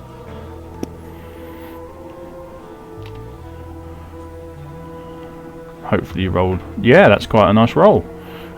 So Francis, you were at -1, so you're back up with 6 hit points.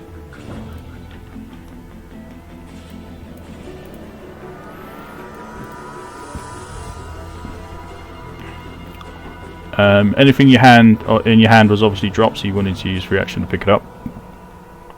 Okay. What else have I got left? Because I've only got firebolt and I've got my crossbow. So you've used your main action. So if you want to use your crossbow, you can, but it has to be fired from your offhand, which means it will be at you'll basically deal less damage with it. But it's up to you. I mean, it might be worth it if you get a decent shot. I mean, the enemy right in front of you next to your orb is fairly battered and beaten up, so you could actually get a good shot off and hit and kill him. Okay. I'll give that a whirl. Yeah. So, I've not used a weapon yet, so you'll have to bear with me. So it will be your dexterity bonus and a d20.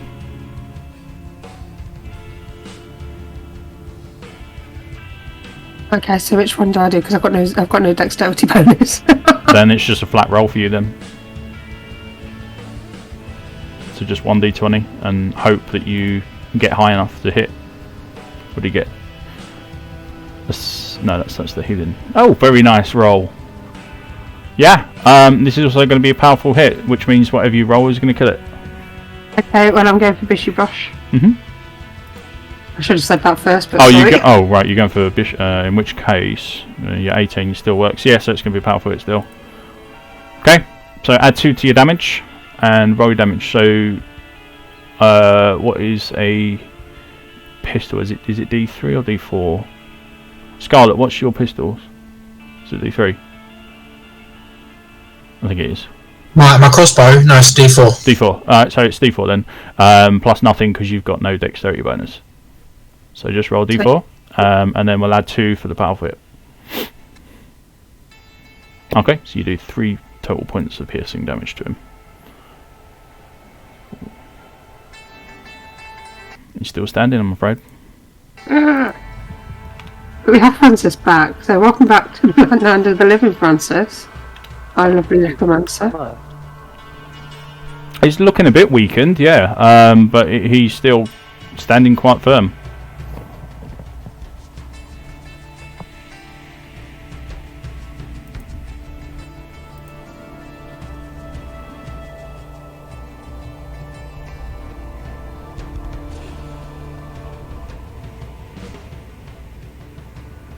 Ooh, you did not want to go down next to Bishibosh. No, I did not. No, you did not. It is what it is. Ooh. I mean, it didn't work. It was definitely a gamble. Oh yeah. Alright, Ophi, is that your turn, or are you going to do anything else? I think you got your movement left. I think I'm good. I think I've used everything I can do this turn. Sticking there? Alright, okay. So next up will be the Fallen Shaman, which is no good. So Scarlet, you're up. I'm What you doing? that I think we should retreat. I don't think we're. I think we're outnumbered, and I think we're under-resourced at this minute in time. Who's it that's just gone down? That would be me. Ayana. And she's right in the thick of it. She's also in the aura that burns every time at the start of turn, so you're going to be you're just losing death saves instantly.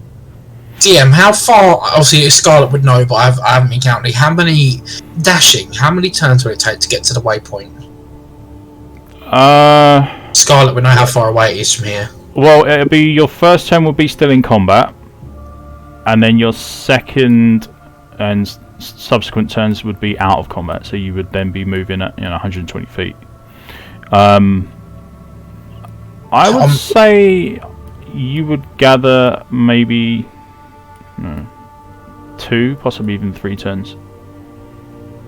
But from where you are now, 5, 10, 15, 20, 25, 30 will take you not even past that wall, and then 30, 1, 2, 3, 4. Yeah, you're looking at 3 turns. And Bishibosh still looks fine. He's starting to look weakened after that crossbow hit. But that's,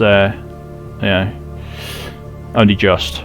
Alright, I'm going to change my tactics. I'm going to start clearing the minions. So I'm going to pop my second, well, this is now my second round of my inner sight, so I'll remove one of my charges. She's going to take home the Fallen here and start clearing out the minions. So the one in front of Xerxes. Okay, go ahead. She's going to just chant fucking demons and shoot. Yeah. It's a 19 to hit. Yep, powerful hit. 21 to hit actually, because the enchanted whatever it is. Well, that's a mega hit then. 5 piercing, 2 fire. So that'll be 7 piercing, 2 fire, and he goes down instantly.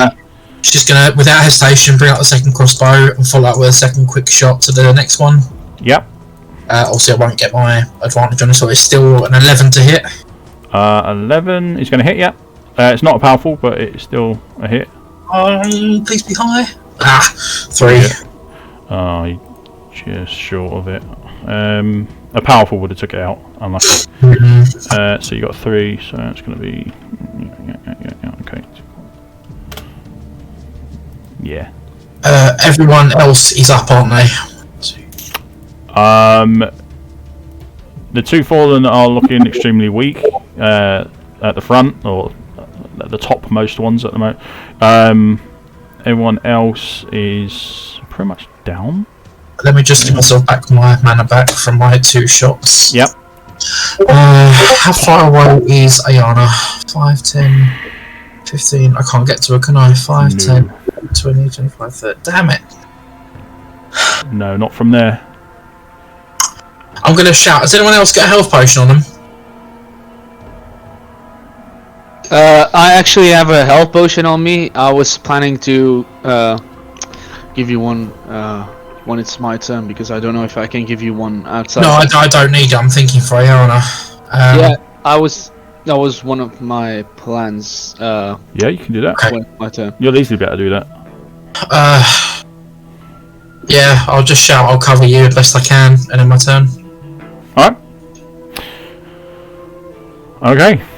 Blaze steps up from behind the rock. Looks around and notices the shaman that's over by Bishibosh and takes a shot. Actually, 5, 10, 15, 20, 30. Yeah. So that's Yeah, I'm sorry. Super quick question. Sorry to interrupt. You might have already answered it. XP, is it milestone or XP based? it's milestone. Yeah, I thought it was. Okay. And you guys are very close to level then, actually, anyway. So it's going to be a big hit on the shaman, which means let's see what she gets. And he's gone. She is the queen of one-shots. Which one's gone? Blaze. Blaze is rocking her shots, man. So that is going to be another shaman down. She is the shaman killer. And she just giggles this time, like a little schoolgirl, and just like, yeah, ducks behind the rock. Like, yeah, okay, that's me done. So he's just died, so it doesn't matter about him. That one is alive and kicking, so he's going to move over to here, and he's going to go for Xerxes. It's going to be a standard strike.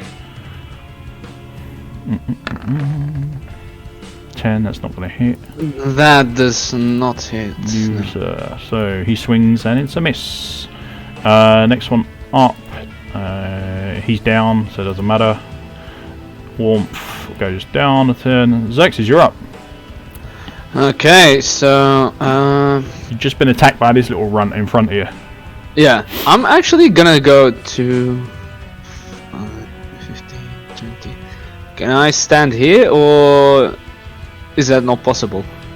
Barely not against the wall. I need to see which route you took first before.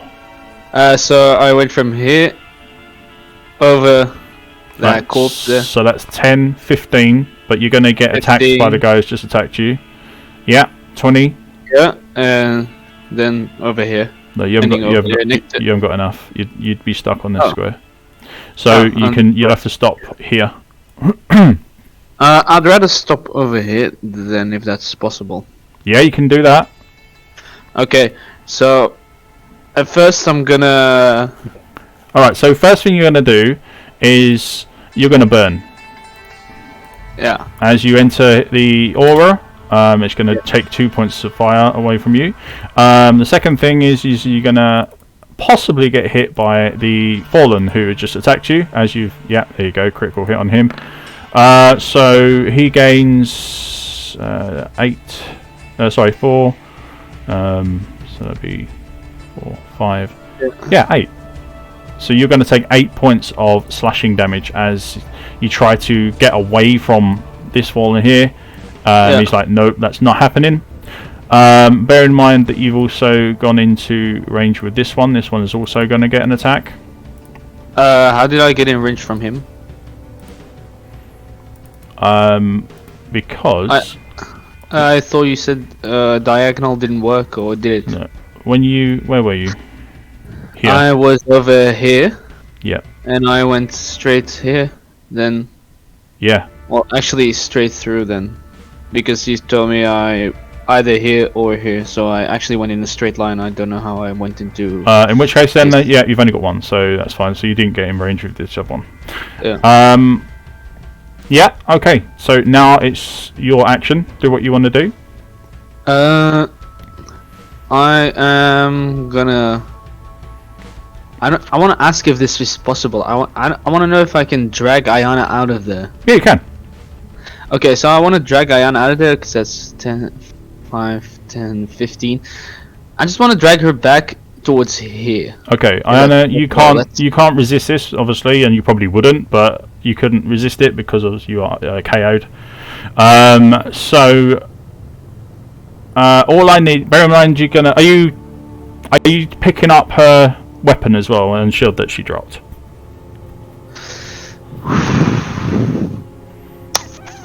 Realistically, I don't think you'd have the time or the energy or the finance. Yeah, I think only the weapon if I put it on her chest and like make her close her arms on it. But I don't think realistically that I could drag her back and focus on the enemies around me while safely dragging her back. So no. In which case, you leave her equipment there on the floor. And you grab her and try to get out. I will give you advantage on this. You need to make a strength check. Okay. With advantage. So roll twice, pick the highest. Add your strength modifier. Okay. So strength. Just press on strength then. Ooh. Yeah. Just press on strength. That's a 25. Easily done for a muscle-bound barbarian. Piece of cake. Oh, nice. So you place your weapons away in whatever it is that you hold them in, and grab hold of Ayana and just pretty much just fire them and carry her away and out of danger. How much movement do you have left? I have 15 feet left, so I was planning to go from here. Yep. To this square over here, and then to this square over here, and then basically stay around her to protect. Right. Well, you can move diagonally. You don't actually have to. Then I'm gonna go over here to this space. I didn't know I was. Yep. So you can potentially get to here if you just want to go. Yeah. It's not working. Yeah. So you could go like this way. Yeah. Just be careful. Yeah, then I'm gonna go this way and try to place Ayana behind this wall over here. Okay, as you move away from Bishibosh, he is going to try to cast a firebolt at you. Oh, shit. Oh. Oof. And he does so. Oh. It's not a crit, but you do suffer 13 points of fire. Yeah, I forgot to take the 8, 21 minus 8, that was... Yeah, I am fucked because that's all of my health. Okay. So as you are... Whereabouts are you? I'm now over here then. Alright.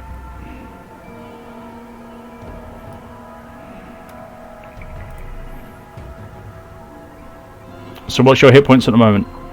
You had 23? I had 23 minus the 8. Wait, that's 15, sorry. Yeah, so you've got 2 left. Then I have 2 left. So you got 2 hit points left. Luckily, yeah. With 2 hit points left, that is enough for you to get out of danger for now with Ayana. Okay. Really making big moves there. I'm going to give you a point of inspiration for that. Oh, nice. Alright, and while we are away, I try to give Ayana a healing potion first to save her from the death save that she missed because of the Ring of Fire. Okay, so this is going to be your bonus. Yes. Yep, go ahead. So roll 2d4. 2d4. That's a 6. Great stuff. So Ayana, you get whatever you had beforehand. How far below were you under 0? Sorry, I was at -2, so I'm up to 4 now. So you're up to 4. There you go. Okay, and nice. Thank you. I have you, my brother. we'll put you there out of harm's way, and you'll be up on 4. There you go. You are weaponless, you are shieldless, but you are alive. Actually, about that, I think I heard Ayana say that she uses an axe. And purely out of barbarian friendliness, I give her my axe while using my sword. Alright. Until she has her weapons. But while giving it, I will tell her, if you lose this one, I will take yours. That's fair enough. You may take my arm. Alright, then I end my turn. Okay. Because I cannot take a potion for myself, unfortunately. Nope. That one's down. Bishibosh's turn. What shall we do? Let's have a look.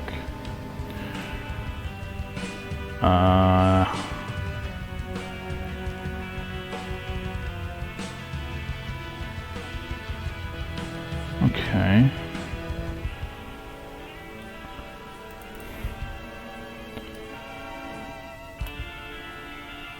Okay, so he's going to look around at all his fallen comrades. Uh-oh.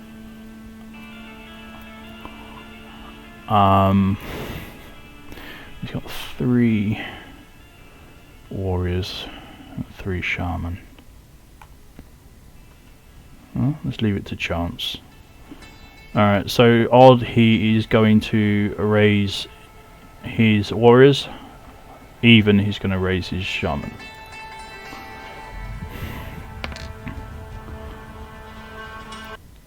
So what's that? 3, so that's 1 warrior. Do it one at a time. 2 warriors and a shaman. Okay. How is he looking? Is he like bloodied? Is he on a death's bed? At the moment, he seems to be bloodied, but not like really struggling with anything, or not struggling to do anything. We'll do these 2 over here. Okay, so he's... And which way does he face as well? He is facing, at the moment, I'll show you which direction. Well, at the moment he's not in combat, so any way that he really wants to. Okay. He's got full vision, even like all the way up to here. Okay. So he is going to slam his banner into the ground and raise the shaman that's in front of him. So he is now back up. And the 2 fallen warriors off to the right hand side. To try and give a bit of a flank. And that is going to be his action done. He can't cast because he uses action. So yeah, that's going to be him done. He's going to use his turn to resurrect 3 of his fallen. And he's going to move.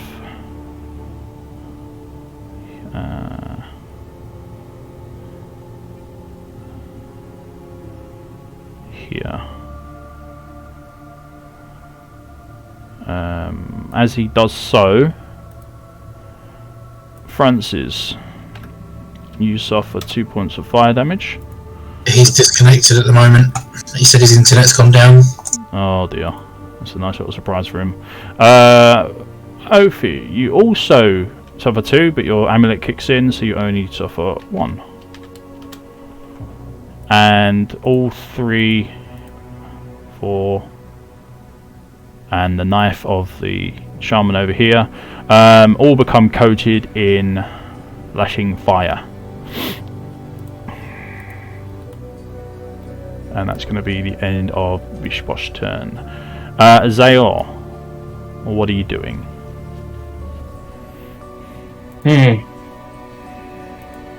Would I be able to Misty Step behind the what was his name? Bishibosh. Bishibosh? Yep. Bishibosh. Yep, you will be able to Misty Step.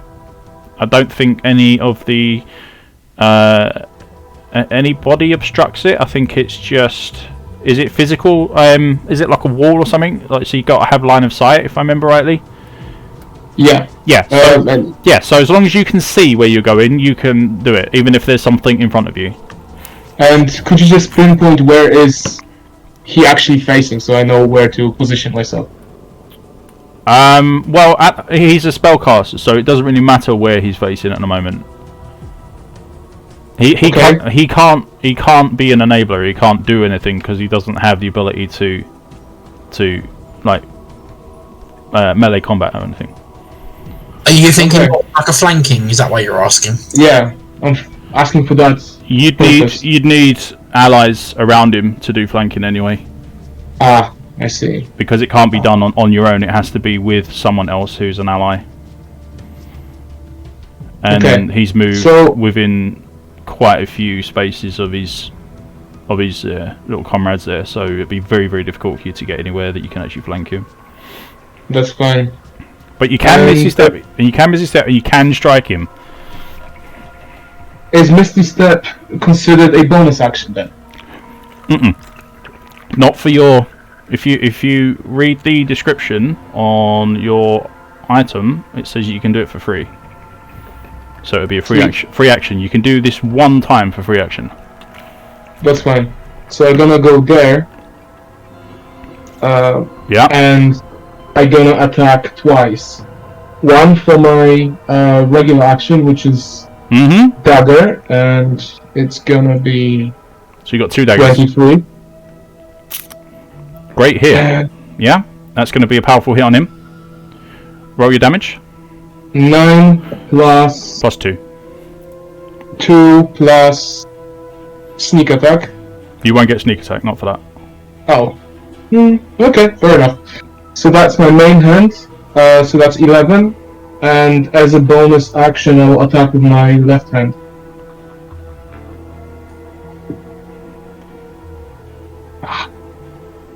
Oh dear. That's not good. This potentially is a weapon fumble. Do you have any gloves? Yes. I do. Okay. Roll a D100, and you want 40 or under. Otherwise, your dagger is going flying.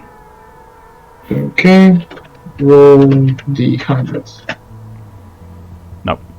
Okay, so you swing your second dagger and lose grip on it. It end up. Let's see. We need to get the. I didn't think I'd need this today.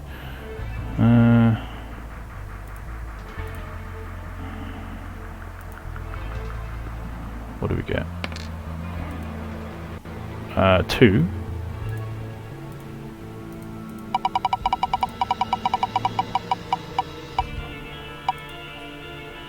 Northwest.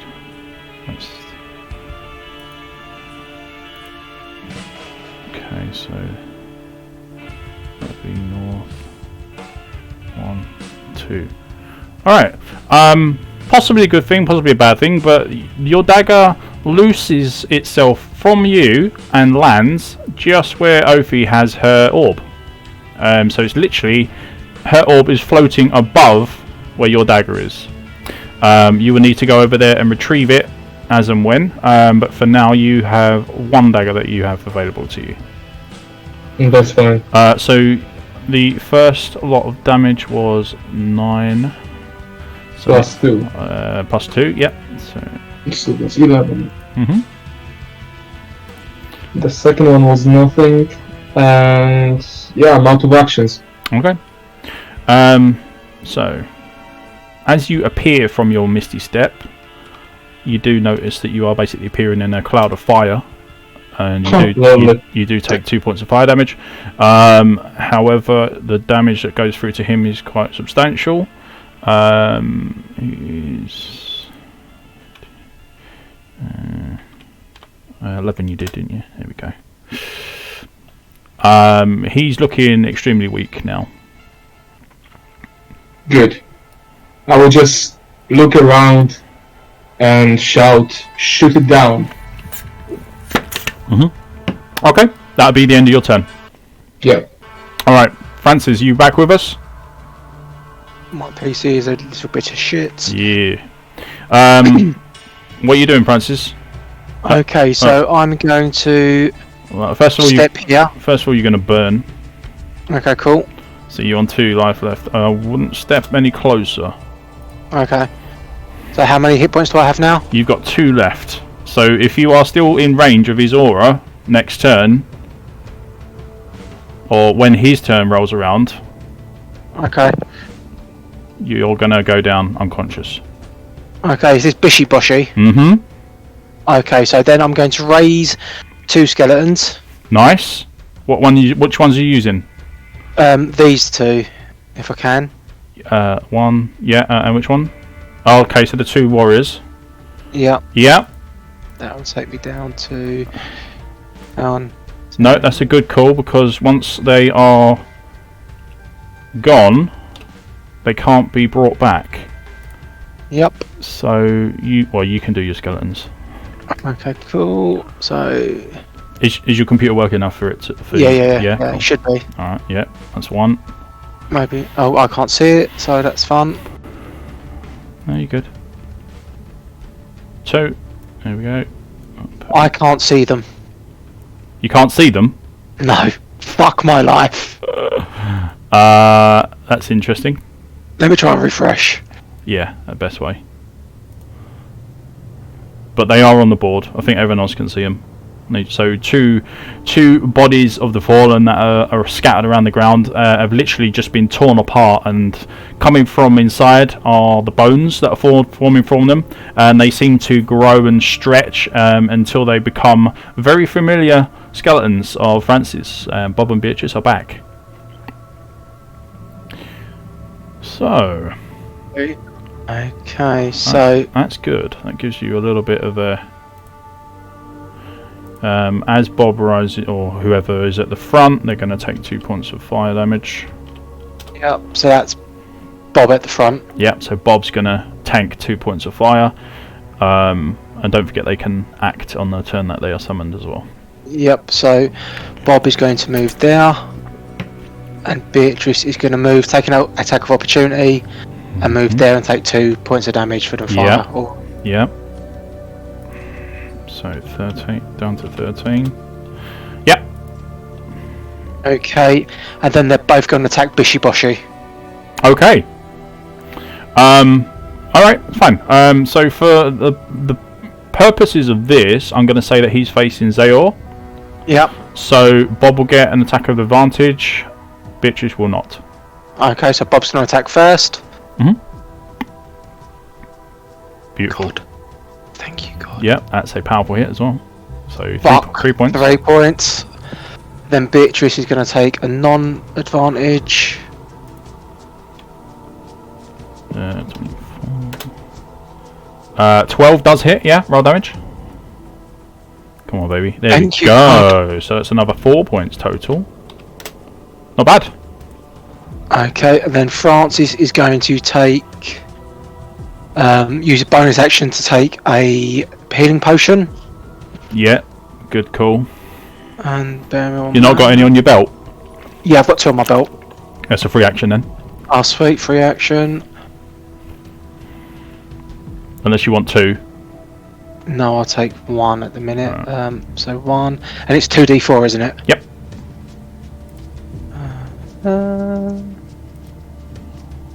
Nice! Good job. That's got to put you max, surely. No, not yet. It puts me to... Oh, one one shot. off max. One shot. One off max, yeah. Yep. Yep, and then I'll use my bonus action to take a potion of mana, which is 2d4 again, isn't it? Yep. Not as good, but Not okay. as good. I can live with that. And that'll be my turn. Nice, good turn. Alright. So, we move on to the fallen that's next to... I don't know who this is. Which one's this one? You haven't marked them. So, this one will be Bob. Let me just mark him. Blue. Yep, so he's going to go for Bob then. It's going to take a second here to look at placements. Nope, so this is just going to be a normal hit. On Bob, what did you get? 8. No, that's going to miss. So the fallen wildly swings and fails to hit. Good job, Bob. Alright, next one is going to come up and around. It's going to move over to this side of Zaya and take a swing, but this is going to be with advantage on him.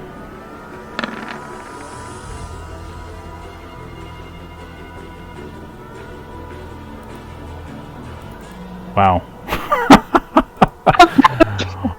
Whatever. Next one is the one on the flank over there, and he's going to move in to range of Ophi and try to take a swing. So he needs 10. Come on, see if I can't keep up these crappy rolls. Yep, there we go, there's another one. Alright, Nice. so these guys are completely tired from battle by the looks of it. Just can't seem to hit anything. Ayana, you are up by... well, you're not up. You are not dying. You are conscious, but you are currently on the floor. So you will need to stand for your first action if you want to move. Yes, I will stand. Which will half your movement. I'm going to use my free action to drink a healing potion. Great stuff, yep. So I'll zero that off, and then it's 2d4. 2d4. Yep.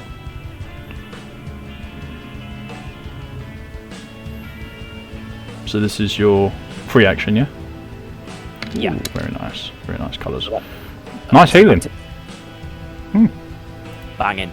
Okay, so then, if I were to move here, would I have a clear line of sight to Bishibosh? If you are there, yes, you will. Okay, so I'll move 5, 10, and I'm going to pull out my crossbow Mhm. and take a shot at Bishibosh. All right. You can fire spells and arrows, bolts, and so on. Throw weapons through squares that your allies are on. That it doesn't stop you from attacking. The only things that stop you from attacking is if you've got line of sights that are blocked, like by high walls, large stones, that kind of thing. I got you. All right. So you don't need to always have 100% line of sight just to get around your friends. All right. So what we got here? That's 6. 6 is going to miss. Okay. Right. That's not even a glance, I'm afraid. That worked. And I can't do the other thing I was going to do because it takes an action. So I think that's my turn done. Alright. Yeah, okay. Ophi. Now, this is interesting because you are both going to take damage and heal. So you are going to take 2 points of damage, which reduces to 1, but your orb is going to give you 1 point back, so we don't actually do anything. No, it's great, isn't it? You've countered the burn. All the time your orb survives. How long we got on that? 6 turns, so yeah, you got another 6 points healing. Yep, go ahead. So And I've got enough mana left just to do one more charged lightning, charged bolt. Yeah, you have got enough. All but one. Yes. Is that what you're doing for your action? Yes, charged bolt. Charged bolt it is, alright. What damage did you get? The other.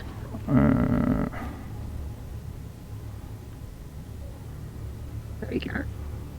5! Nice. So this is 5 per hit then. So you are going to cast... which direction do you want to cast them? Do you want to cast it this way or this way? Which way are you casting? If you do it this way, you'll hit this one and this one straight away. And this one.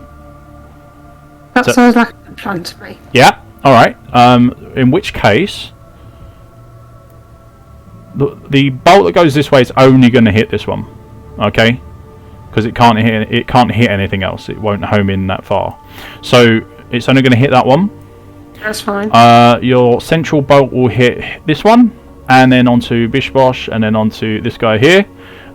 Your lower bolt will hit this one, and will strike this shaman, and dissipate a little bit further on by the campfire over here. So, with that in mind, I think you've done a good thing here.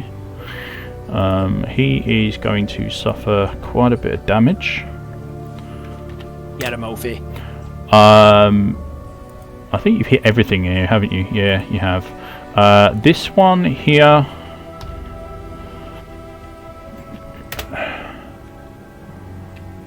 takes the bolt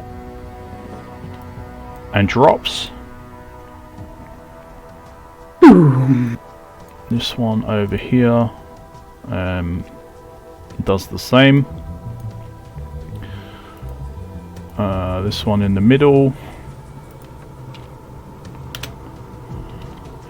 does the same. Yeah, dude.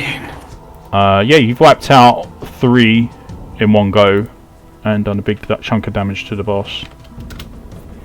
Okay, so everything else is pretty much hit. There's only... oh, hang on, I didn't do this one, did I? This one is also... this one's also gone.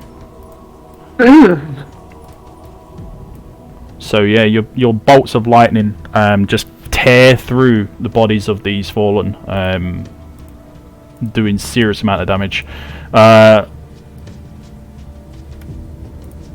And Bishibosh is starting to look extremely worried at this point. He hasn't lost his fight, but he's still looking around and panicking slightly. What else would you like to do for your turn? Can I still shoot firebolt as well? What does your... It just says what does your charge bolt require you to cast it? It's one action. So no then, because your firebolt will be an action. Yeah, okay. Not until next level, and then you will be able to, I think it's quick cast. For sorcery points, so that's something you might want to look into. Yeah, I don't think I've got anything else I can do this turn unless I'm... You've got a bonus and a free action. And movement. You're free to move now as well, you're not restricted to move. I think I might move a little bit further out of his... Bishibosh's burn zone. So I've just moved a little bit. You are still in it at that point. Yeah, you'll be right there. Fine, because I'm still healing and stuff, so... Yeah. I'm not struggling with my HP like some of the other players are. So I think we're done. Okay. He's down, so we don't need to worry about him. Scarlet, you're up. This took a massive turn for the good for you guys. Okay. Not going to lie. I will. I suppose I'll just try and kill the last shot. This is my last turn of my inner sight. So I will take away my last charge. And I will shoot at the shaman. Yep, go ahead. So this is a +2 to hit. My last round of it. So 30-20. No, 22. 22. Yep. Power for it. Hopefully this will be a kill then. Unless I roll a bit. Yeah, that's going to be a kill, isn't it? 5, 6, 7, 8 damage. 8 damage? Yeah, 5, 6 plus my powerful hit. Oh yeah, but one's fire, so does Jack. I'm not shooting Bishy, I'm shooting the normal shaman. Oh, sorry. Right, the one that's... Yeah, of course, okay. Yeah, no, I know fire does nothing to Bishy. Oh, yes.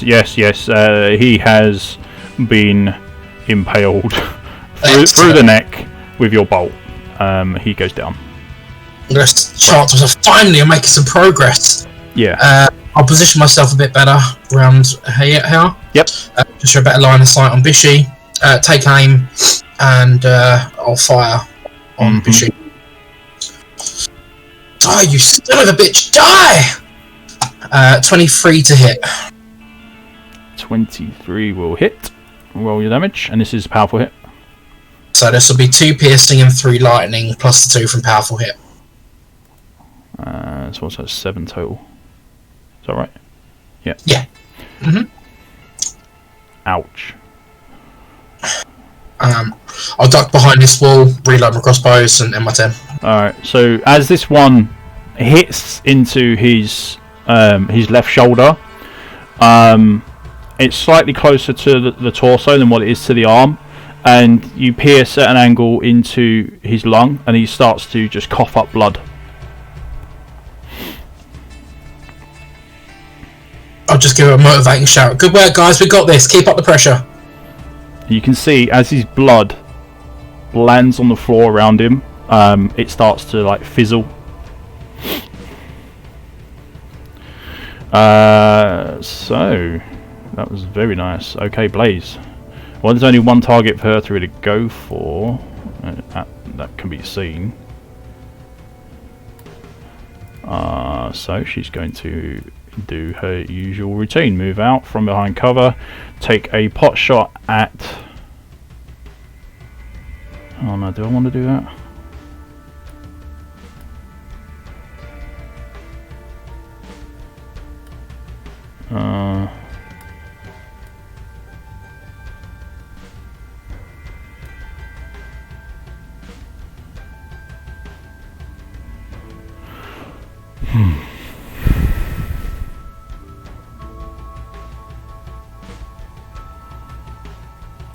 Oh, I hate these kind of decisions.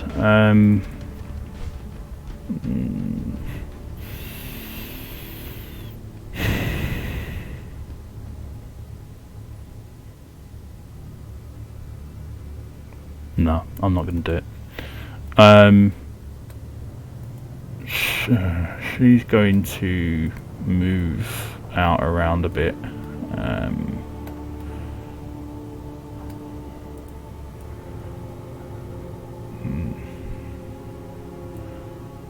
Scout further a bit ahead.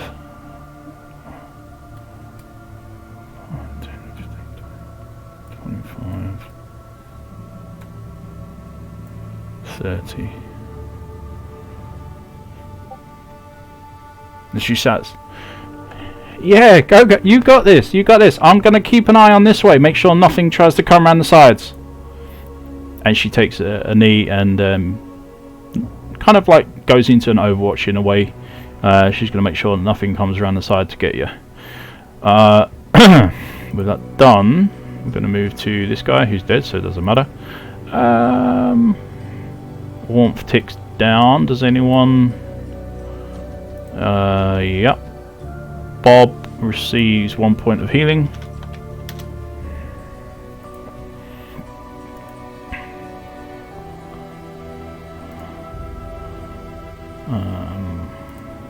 Xerxes, you are up. What would you like to do in your weakened state? Well, I'm actually going to start by drinking the healing potion myself. Good call. Roll 2d4. Yes. 2d4, that's 4. Alright, so 4 points back. What action did that require?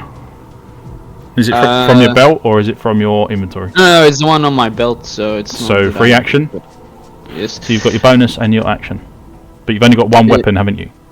If I recall. Yes, I only have my sword at my side because I gave my axe to Lyanna. Okay, well, as you can see at the moment, if we have a quick look on your site, you can actually see some fallen over to the bonfire over here just waiting. They're not actually joined in the combat just yet, but you've also got the leader of the fallen, the Bishibosh, right here within distance. So what do you want to do? Remember, if you do enter his aura, you do take fire damage.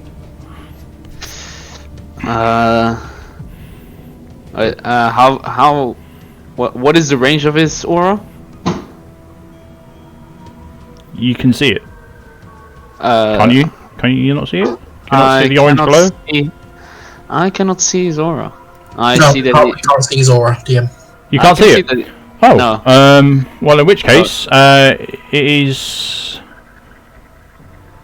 essentially 2 squares away from him, like around him, like in a full circle. So 10 feet. Then. Yeah, pretty much. Yeah.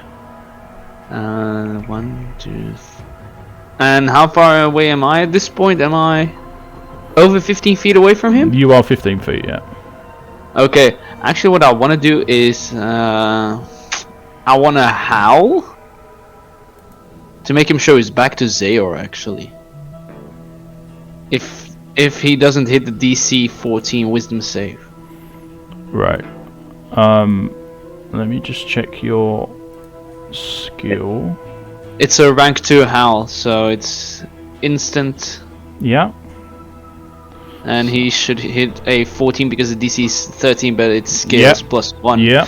With each rank, and since it's rank 2, he should hit a 14 Wisdom save. So it's a bonus action. So it's a bonus action ability, and that's going to be 15 feet from you. Yeah. Yes. So that's perfect. Perfect lineup. So he needs to make a. Was it a wisdom save? Did you say? Yes, it's a wisdom save, and he has to hit a 14. Okay. So if he doesn't, and he does not, so he's actually showing his back to Zayor now. So let's see here. He is under. Is he fleeing? If I recall correctly. He's fleeing in fear. Yes, that's right. He's also feared now. So, run away with here. Yeah, that's right. Yeah, it's like a repel. So, basically, you guys all watch as the barbarian over here, Xerxes, steps up and puts his weapons to the side for now, and just lets out a huge yell in the direction of Bishibosh and anything that's around him. So as he is the only one that's standing, he is the main target of this, and he will basically just turn around like 180 degree, and he is running. So this is a forced movement. Yes. Is that not opportunity attack for me? Forced movement. That's what I was going for. You get an attack because he turned round 180 degrees, but you don't get an attack for forced movements. Okay, so you will still get an attack, but only because he turned away from you. I see. Also Okay. get an attack. Yes. What about Bob and Beatrice? Beatrice will, and I think Bob will as well. Yeah. So yeah, you can potentially have 3 opportunity attacks here. So I will put him there because that's basically where he's going to fall if he dies. So go ahead. Who wants to go first? Actually. Well, I think that the person who was in a group longer should deal the final blow. I would say Zayor would, because you're a lot faster than the skeletons. Yeah, I was also going for that you have the highest initiative, that you would be the fastest, I assume. Yeah. All right. I mean, let's not let's not say that before I actually roll. So roll to let's hit. See. 15. 15 will hit. Roll damage. Lovely. 8 plus 2, 10 damage. Okay. Zayor, how do you want to do this? Thank you, God. I feel like when he turns around, I would just kick his kneecap and just slash his throat. Mm-hmm. And yeah, I think that's about it. Okay.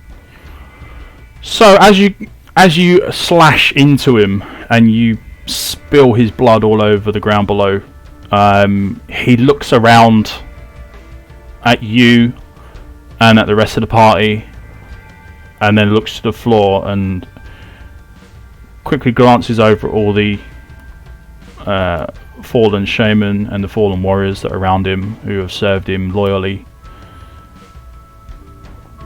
And as he's starting to gurgle, as obviously the air just comes from him, he is going to start grinning, and you watch as his body begins to glow and heat up.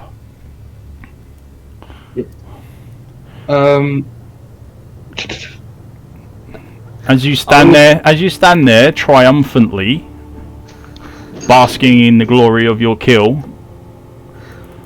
Oh my god, is he gonna... Okay. Was that attack an opportunity attack, or was it no reaction? An opportunity attack is your reaction. Shit. Okay. Okay.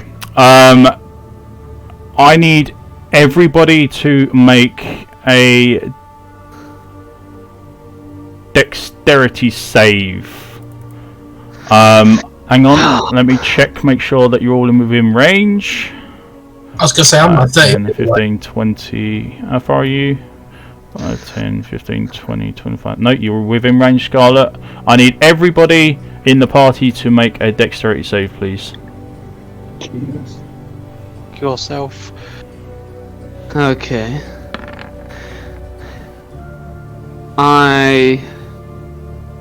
Oh my god, it's an 8. Oh, this isn't looking good for you guys. Yikes. Oh dear lord. Holy shit. Is this it? First Did we all time fail? already did. Like, let's see. Did anyone? Oh my goodness me. Can Bob and Beatrice shield me from this, please? You can roll for them as well. Oh, fuck my life. Right. How close is he for... Oh, they're both dead. They're both dead. Beatrice got a 1. Alright, well let's see what happens, shall we?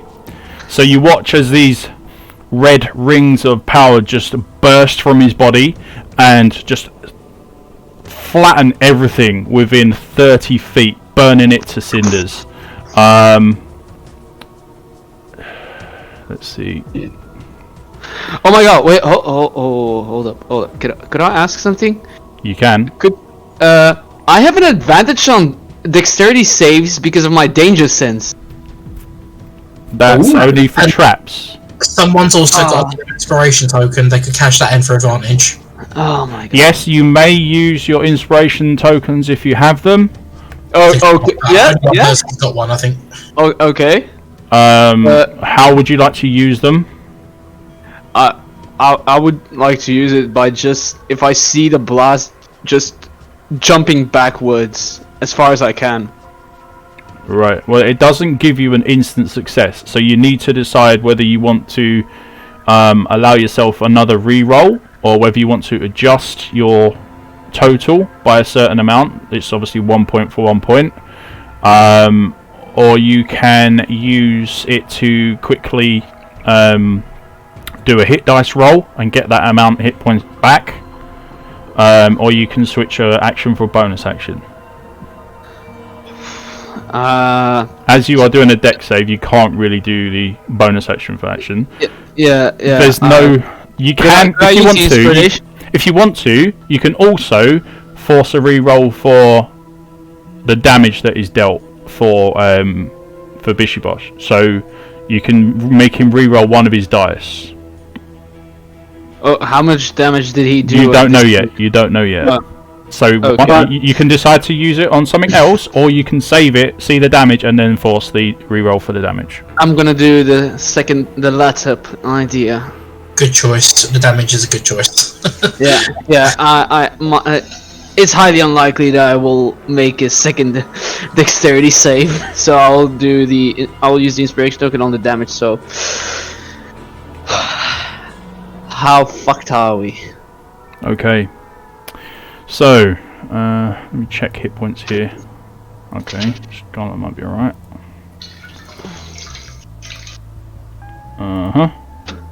Okay.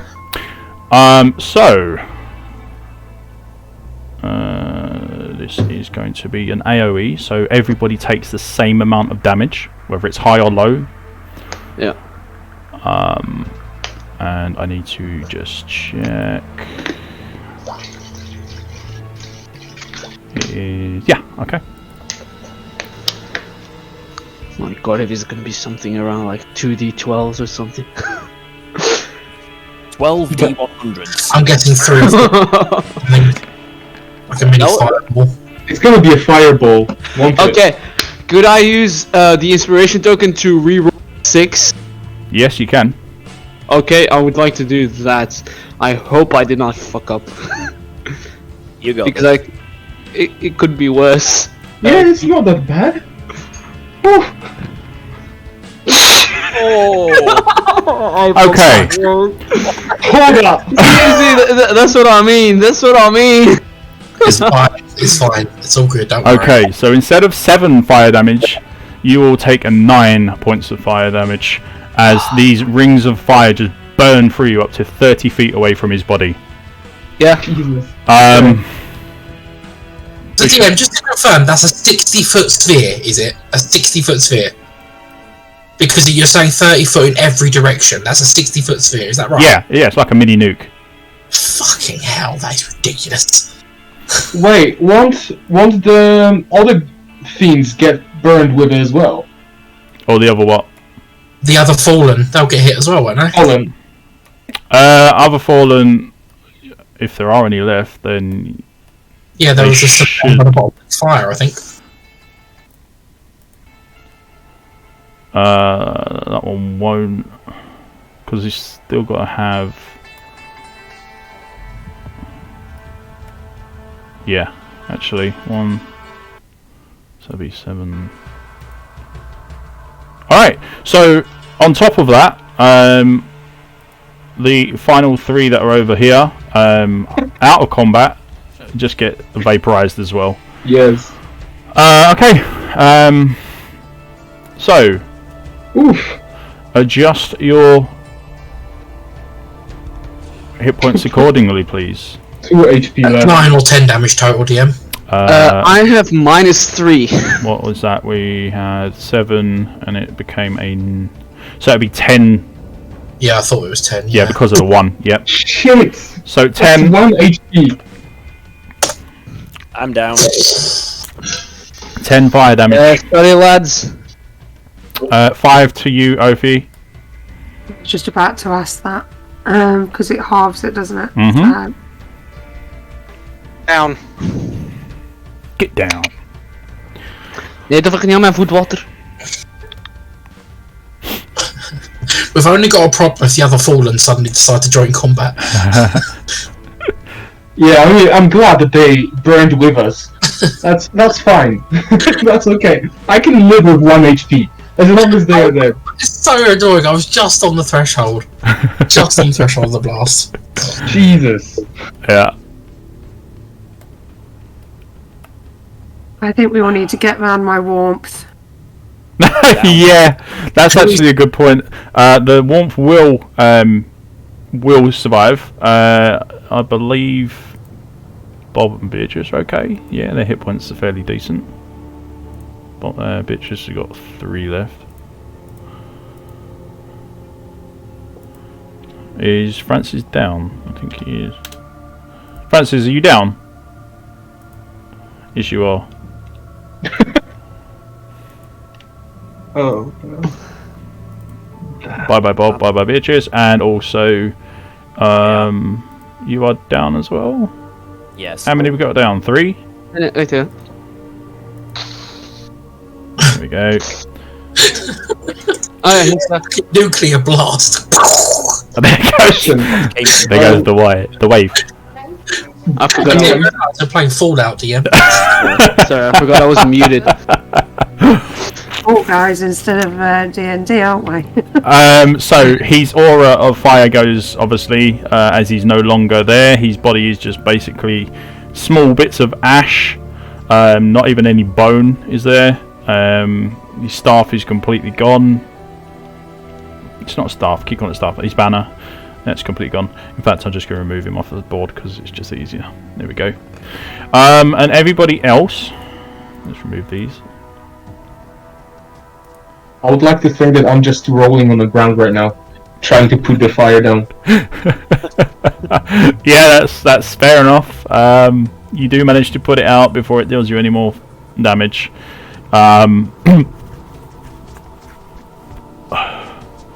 This is more like an intense blast of heat rather than actual fire as well, so it doesn't actually cause you to...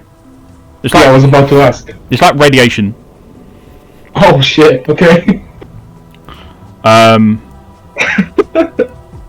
Okay. Okay. Right. That would have took another...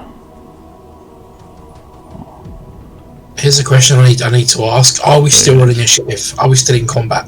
No, there are no more enemies around you. You are out of combat. God, thanks. Okay. Let me just check something. I think Blaze took the damage as well. Where is he? He was stood. He was there. 2, 3, 4. Blaze the same as me, 25 feet. So yes, she would have. Yep, so she would have took the burn as well. So just from out of nowhere. So also on top of this, this bush just goes up. This one destroyed. The walls here are now basically cracked and breaking. This banner is destroyed.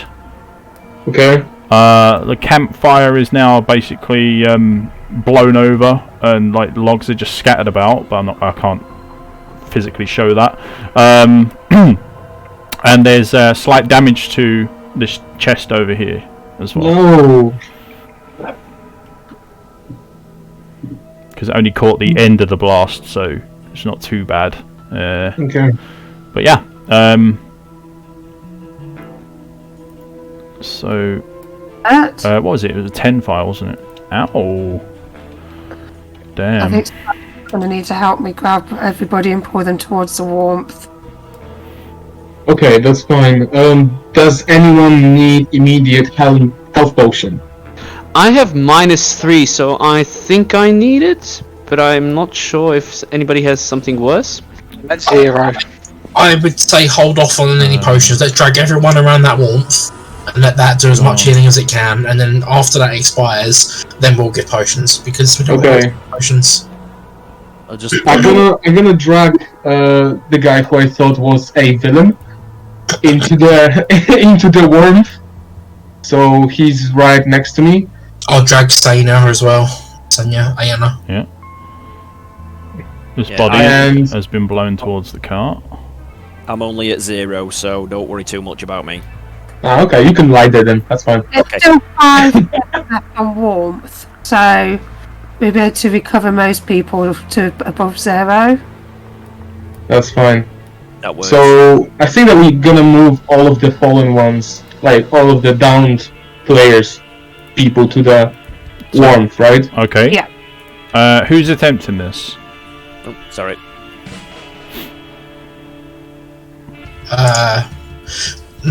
I was going to suggest, Ophi, can you move the warmth into a bit of a better position? Just because I can't, because I've got no more mana left. It takes me mana to move out. we haven't got a lot. It's just we're very exposed over here. What about the Blaze? What happened to her? She is currently patting herself down and trying to tough through all of the pain. Can we ask her to help with moving stuff? Can we shout at Blaze, get over here, help us out, and we can all drag one person each? Make a persuasion check. I'm really shitty with persuasion. I'm -2, so I would suggest you do it. Who was it who said it first? Technically, it was the rogue that said it first. Right. Yeah, it was me. Right. So you make the check. Okay. 14. It's not bad, but not quite enough. God, She looks around, and instead of actually heading over to you guys, she actually heads this way and takes cover behind this broken, well, even more broken and slightly smouldering, burning cart, ducking down out of sight. Okay, so she's not helping us? Nope. I'll just and just start dragging myself. I'll grab Ayana and just drag him to the warmth. I would help, but my strength is 6, so I think that I would just do more damage. Yeah, mine is 2, but it's fine. We've got to get him to the warmth. We need to do it quickly before the warmth runs out. So let's just do it. That's fine. Let's do it like let's carry one each, and then let's carry one together. I can help. DM, how are you working this out? The time it takes us to drag someone, are we going to lose ticks on the warmth, or? You will lose a tick, yeah. So do we go? What do we do? Work together and get everyone there a bit easier? Because my strength is awful as well. That's fine. Who has the least health? Turn to pull a person, then we've only lost one turn on warmth. Whereas if we pull a person between us, then that could be 3 turns. But if we fail, we're not moving him at all. I'm assuming. That's fine. That's just tell me who has the least health, and I will just give them the potion. That's it. You don't know. You can't tell. Does anyone have less than -3? Oh, okay. I see. Let's just do 1 each. Everyone grab someone. We'll all just drag. We'll just do our best to drag 1 each. Yeah, that's fine. Do you want us to roll one at a time, DM, or? Yeah, this is going to be a group check now. So what's your aim at the moment? Are you trying to take 1 each? Yeah. 1 each. Yeah. Right, okay. Okay, yeah, so each of you need to make a roll. It's going to be a strength check to see if you are strong enough to lift and drag. This is going to suck. Yeah, it will. Right, here we go. 3. Oh god. Here we go. Oh no. 13. That's good. It's a Not bad. save, but it'd be the same result. It doesn't matter. Yep. So which one do I need to do? Just roll where it says strength, Sophie.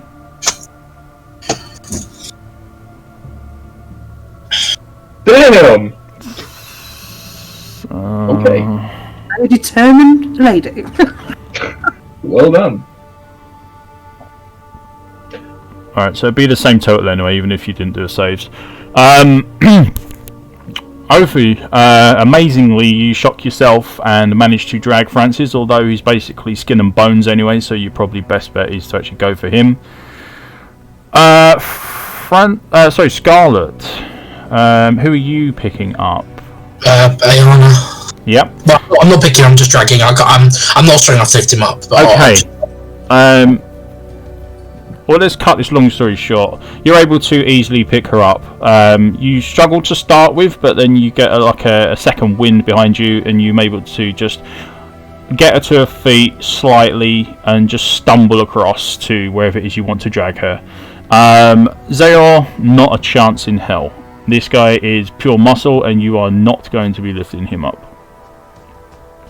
Okay. In which case, that will be the end of the round. I need a death save from you, please, Xerxes. Alright, and this saves. That's going to be a fail.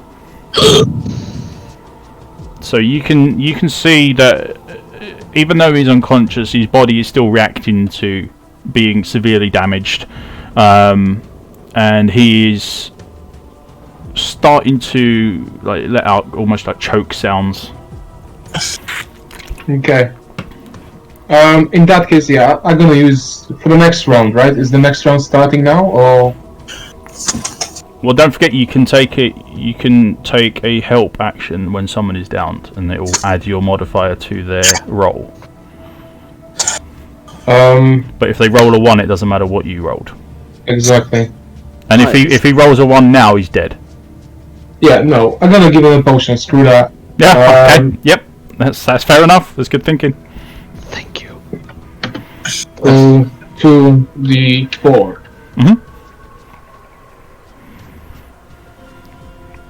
It says it's rolling the dice, but I cannot In the top see. left corner, you have the dice. Here we go. Oh Oh my god, it's just 0, right? It's zeroing out. Okay, so he's on 0. All right, that's fine. So he's not dying anymore, but he's Okay, good. he's stabilized. Is the word. Okay, good. So he can't move. He's not responsive, but he's not dying. He's not showing any signs of slipping away. Okay, that's fine. Alright, and we'll put him. Was it there? I think. Yeah. Can you also offer a help action to help me drag him to the warmth? Absolutely. Alright, you roll first, right? Is that how it works? If the DM tappers me to roll now, I don't know if anyone else, if he's doing anything else or. Wait. What are you doing next? Because you've got Francis that's out of range of the regen at the moment. Well, we're trying to bring it there. So where are you trying to drag him to? Trying to drag him to me, but Whereabouts? On this square? Here? That would cover it. Yeah, Could that's get fine. regen. Yeah, that's fine.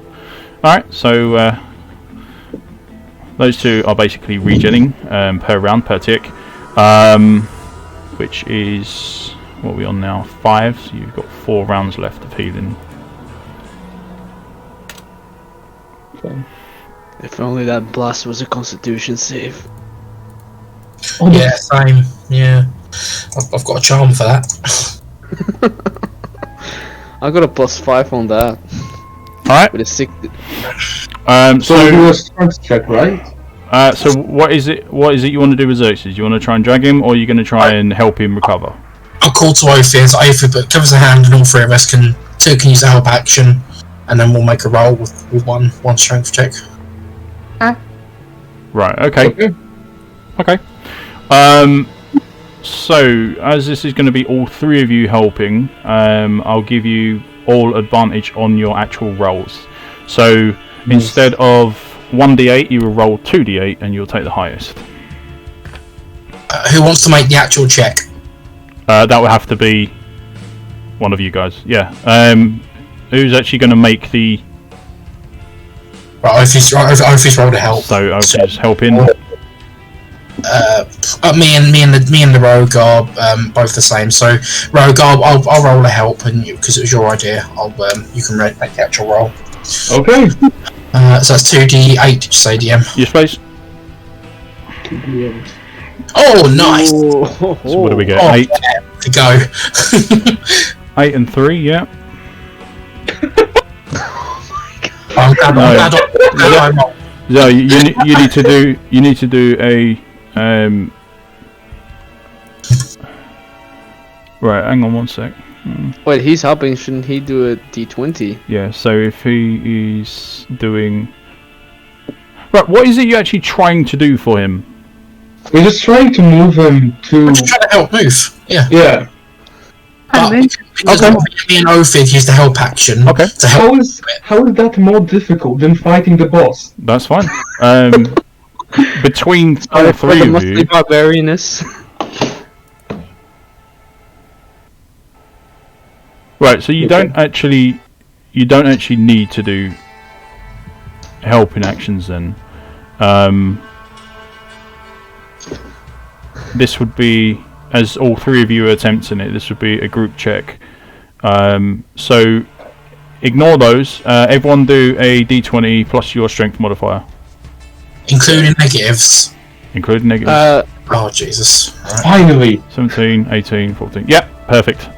Easily you guys managed to kind of like lift him up like you would do carrying a coffin. Someone grabs the legs, someone grabs the butt area, and someone grabs the shoulders and head. Doesn't matter who. And you gradually and slowly move him over. In the meantime, 2 ticks will go, so you've got 2 lots of healing regen left. So you are all basically around here. Put yourself wherever you want, I don't care. And you will gain 2 points of healing. 2 points Hell of healing. yeah. Oh, yes. Before Ophi's orb goes white and out of energy, basically. That means I have 2 HP. On reflection, I should have just given Ophi a mana potion. And then Jesus. there you go. Wait. Could we extend it if we give Ophi a mana potion? You can't extend the duration, but she can recast it. Oh, okay. Because I am now back alive again, I assume? Mhm. He's still holding. Anyone still down, or after those 2 healing points? I'm back up. I think I'm just Francis- looking at the barbarian and I'm like, you gotta stop eating. You gotta, come on, man. Who told me this? The rogue. The rogue told me this. Yes. Probably the skinniest person there. Well, if you have more muscle, you will survive the fights more often. Well, I think that you were down, weren't you? Well, in the clumsiness of the How's barbarian. Iana and Francis? In the clumsiness of the barbarian, he has no intelligence to respond to that. I have an intelligence of 5. I have nothing to respond to that. That's You just okay. see me grumble. You just see. Okay. Like you're a couple of words away from probably gonna get a punch in the face. Yeah, that's okay. Diana, gee. a couple of extra healing points because they're around the orb longer. Yes, they would have been, yeah. So it would have been, what, 4 points for them? Yeah. So that should put you up, Francis, to 2 points. Francis here. Is everybody active and up and about? It doesn't necessarily mean healthy, but Yeah, I'm up. I'm up. Yeah, at this point you've got people just sitting on the floor, just trying to recover as best they can before whatever else is that you want to do to press on. I think we're very clear. We're not pressing on. We're going back to town right now. Let's at least I leave the think that play. message was very clear. All the equipment and the bodies of the fallen has been vaporized. Wait, does So that Can we? there is no I loot. just. I just about mentioned that I Diana's stole the equipment? chest. But the stuff that does remain is the stuff which is from Bishibosh himself. Can I just ask a quick question? Does that mean that my shield and axe have been vaporized as well? If it was on the floor, yes. Oh, damn it. Oh my! What happened to I'm the holding then that got caught in the blast? Why wasn't that vaporized? What happened to what? What about the equipment we're all holding? Why wasn't that all vaporized as well? I don't know. It was Magic. on the. It wasn't on the floor. It was on I you. think scientifically, if we're gonna see it from the scientific part, it could be because those were not equipped by someone and were actually on the floor while ours was on our body equipped. You could see it like that, maybe. I mean, just hold up and think about it. You are arguing the fact that we lost only few items against the fact that we lost all of them. No, I'm arguing that the heat wasn't high enough to destroy our bloody loot. Our bodies absorb the majority of the heat, saving our Yeah. equipment. Yeah. Okay. Let's see. There's that. DM, my fucking loot, give it to me. I nearly died for that loot, DM. I did die for it twice. How about we just accept the mercy that the DM has given us and see where we're going from there, please? I want my fucking loot. I want my It's fucking fine. Not That's Bishibosh fine. loot. Hold up. my loot. Loot Hold up. goblin. I got thief's tool. Let's see if the chest is open. If it's not, I can open it and we can share the loot from that. I think the DM was still explaining how Bishiboshi's stuff was still there. And we start arguing. Yes, because someone It's up to wanted to get his loot. Alright, I'll shut up now. Sorry. well, we've got 2 players still on the ground. I think they're ready to sit up now. Okay. Francis and Ayana. Hey, guys. Yeah. Are you awake? I'm awake, I'm just laying They're just having a nap. Okay. I would just go if that's it. I would just go to the chest and start looking if I can open it. Okay, so Iana, are you alive? Could I heal back before Zayor goes? Actually, Zayor, can you return to us before you go?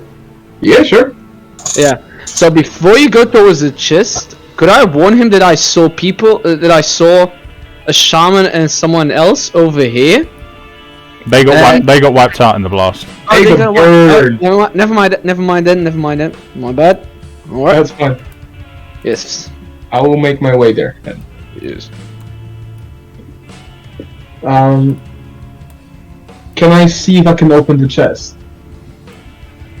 Okay, so there are events that have been put into place at the destruction of the fallen no. leader. It was quite a big explosion, and it has gained attention from other things. Oh hell no. Okay, I shouldn't probably move then. So, Lance goes. what I'm going to do is I'm headed going to give you the benefit of the doubt. You guys are at the moment out of combat, and you are on your feet. Well, maybe sitting. I don't know. Whatever. Just recovering as best as you can. Now. Can I move myself back? Not yet. Okay. And this is going to come out of your movement for the turn. Why does every assassin do this to us? I know. I can't help it. Fuck my life. What do I mean? So, coming from this way, so from this direction, where are you? Oh no, I see it. From this direction here, you can hear a loud rustle of leaves, as if something is just ploughing through a lot of them. Yeah, I'm running. I'm just gone. I'm fucking out of here. Fucking god. I'm following Scarlet at this point. What is that? I'm roughing it out of here. I'm going to give you the benefit of the doubt and say that you are actually fully aware of what's going on. This thing pokes its head around the corner and looks at you and just snarls. Yeah, no, I'm out of there. Jesus. I want to protest. You just hear a barbarian yelling, "Sneaky boy, back! Now!" Danny, I'm protesting. Mm-hmm. I didn't get to these monsters till level like 6. Yeah, I'm running. Yeah. I think we need to get out of here now. So, Yeah, I mean, Mr. Rogue, what are you planning on doing? right. Run, you motherfucker. How heavy? I am not fighting Hold with up, you. hold up. How heavy is the chest? Well, Listen, you have no one fighting by your side. Run! Run, you slow motherfucker. Hey, Use your dash. Use your dash, please. Get out of there. Hey, stop, let me just decide. Okay, fine. the square where Bishibosh was. Yeah. What are my chances of being able to grab anything that he dropped before dashing? Before these things get to you, very, very slim. Very what? Very slim chance that you will get anything before they get to you. Okay, so I think that I would be the first person who sees that, right? What's that, sorry? I would be the first person who sees those monsters. Yes. Okay, so as that monster peeks out of that ruin, Honestly, I look at the chest. the only one that the rest of the party can see is this one over here, as it is coming to view. This one, okay, so this they one saw you first. can see, but I don't think they can. If I can see this one down in the corner near the fire, but I can't see the other one on the other side of the wall that you've just pointed out. yeah. Okay, no, in that case, like, I just look at the chest, look at the monster, and just swear, fuck it, and I will just dash as far as I can. So that's 60. Am I still in the combat, or? Nope, you're not in Can I- combat. You're not in combat. Okay, I run 60 feet, which is 1, 2, 3. Could I have a 4, suggestion 5. about that, Zeo? I'm sorry. He's Oh, just never mind. Never mind. bolted. Yep, that's Oh, fine. he bolted. He And bolted. I also dash, Yep. which is another 60, right? I'm guessing all of you are going to be dashing at this point. Oh yes, we We're are. already gone. Francis is so far gone, he's a dot to you guys. Mate, I'm back in town. I don't know what you guys are doing. I'm back in fucking town already. Scarlet's just there. Nope. I'm ordering here. That's 30 feet, and then 60 feet on top of that for dashing, alright? Or is it 60 feet and 60 feet? For what class?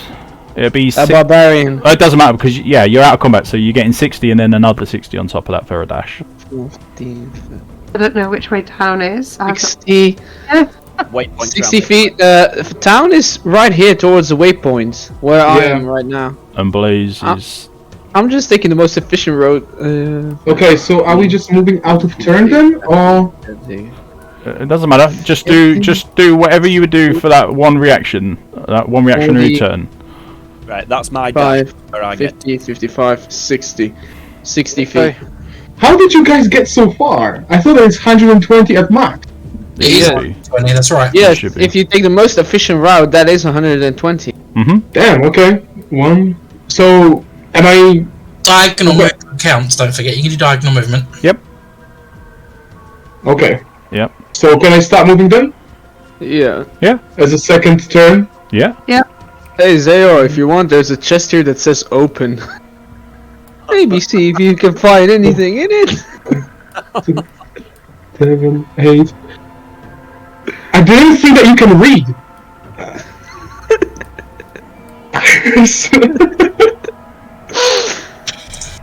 And that's my move. Is that 60 or 120? Alright. 120. Francis and Ophi, you should be around us normally. Now the only person that's ever encountered these are Blaze and also Francis. No one else has seen these. No one knows what they are.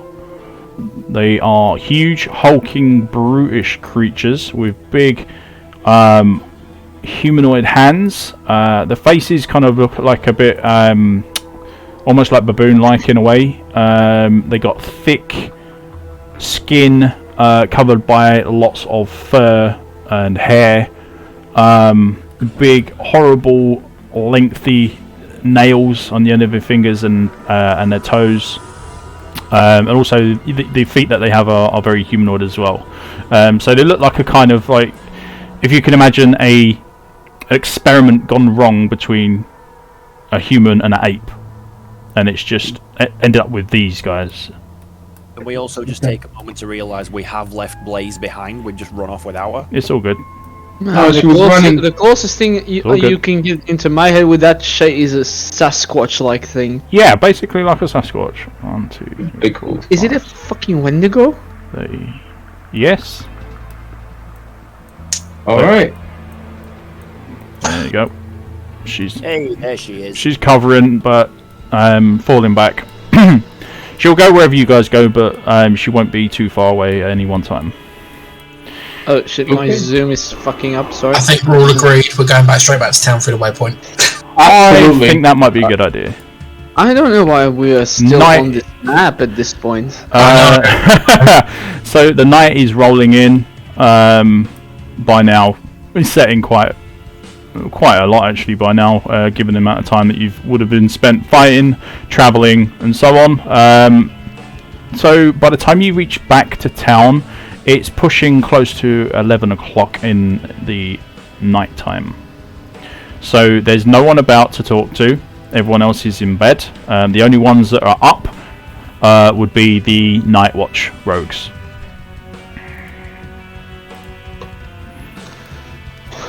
And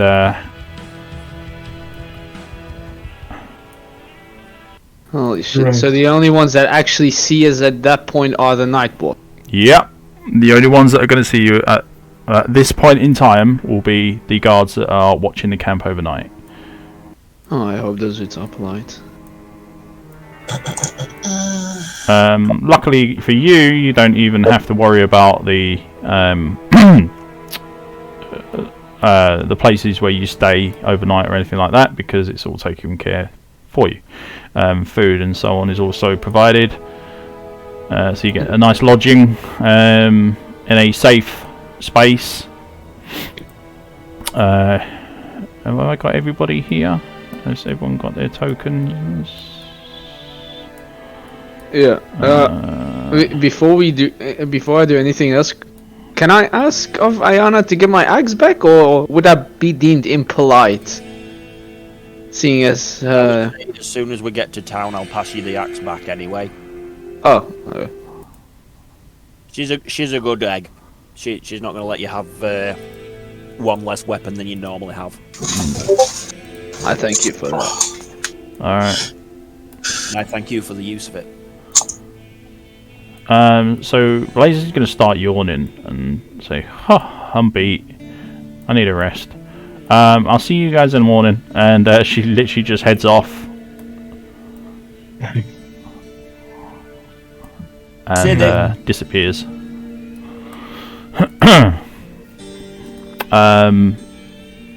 You do see that there are a few of the rogues sat around the campfire in the centre of town, with the fire which is now lit. Nice.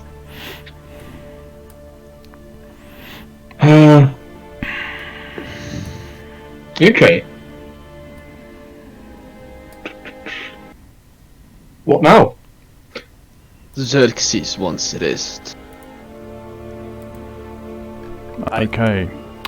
So we don't need that anymore. I do have quite a lot to kind of go over with the group, given that obviously I was playing for a lot of Lev's gear, wasn't I? Yes, you do. I've learned about Geed as well, which I need to tell the group about. So there's a lot that we That's need to. a very good point. Scarlet, you are quite a perceptive person, I would say. And there is a box over by Warif,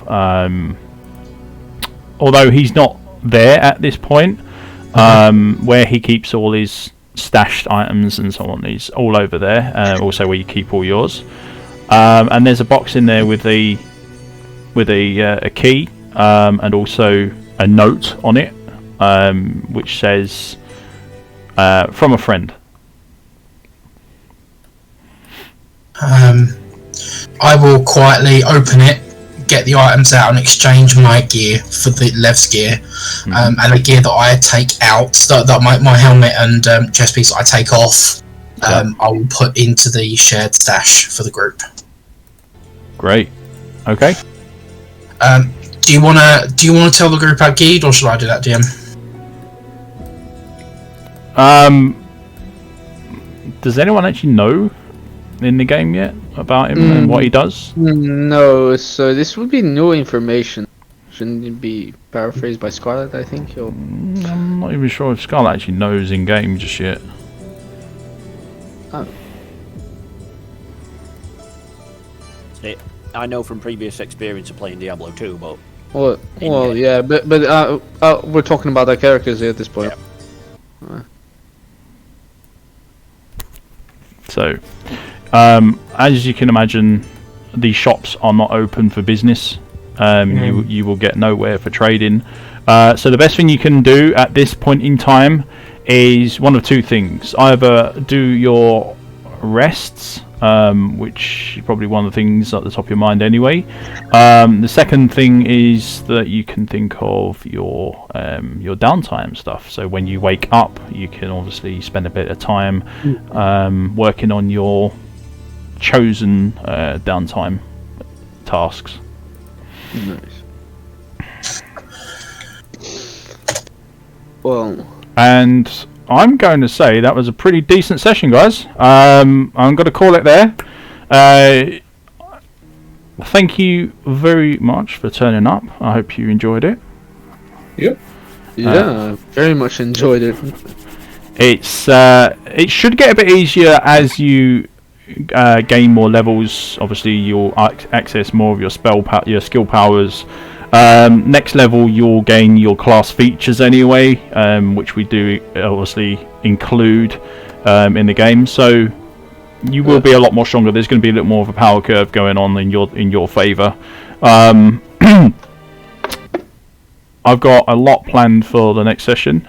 We've also got, I believe, 2 weeks where we're going to be playing back to back on the weekends. So that's going to be fun. So yeah, is there anything anyone wants to ask me before we cut the recording? That was a very interesting thing. Do we have to say our downtime stuff right now? You can let me know via Discord. It's fine. Oh, okay. Well, I really enjoyed it. Thank you. Me too. It was a very interesting. It kind of felt like we were in Diablo 2, but like starting at the helm. Yeah. Because I did not expect to fight the shamans instantly, like that many at the same time. I thought it was gonna be, like, how do I say this? I thought it was gonna be an elevated type of stuff, but it was very interesting to start with like such a tough battle as low-level characters as well. Yeah, you were kind of thrown in against it, but I've been fairly on point with most of the balancing and stuff like that for the combat. I do increase the monsters' stats slightly as per the actual game itself, but what I don't do is I don't increase the all the rubbish monsters that you just want to cut through and forget about. So they don't have their stats increased, but the bosses and so on will. But in turn, you also get a lot more actions per round. The rounds are slightly longer, but there's a lot more action that goes on, and as you gain more power as well, you'll be able to chop through things pretty quickly, I should imagine, providing the dice allow you to. For my downtime this time, I'd like to start training Nyx, please. We will get to that, don't you worry. So what I'm going to do is then I'm going to say thank you very much for turning up. I will see you in a couple of weeks. I'll speak to you on Discord afterward anyway. If anyone wants to stick around and have a quick chat, I'll be around for about another half an hour. So we can go through your stuff then if you wish. If not, then just find me during the week or the next 2 weeks and we'll get things sorted, don't you worry. So I'm going to say thank you to everyone who's also not watching live, because we don't use Twitch now, but the recordings are still going to be going onto YouTube. So if you've stuck with us for this long, thank you very much. Does anyone else want to say anything to our viewers before? Greetings and salutations. And Live long and prosper. That's great. All right, guys. Well, we'll catch you in 2 weeks. Same time, same place. Bye-bye for now.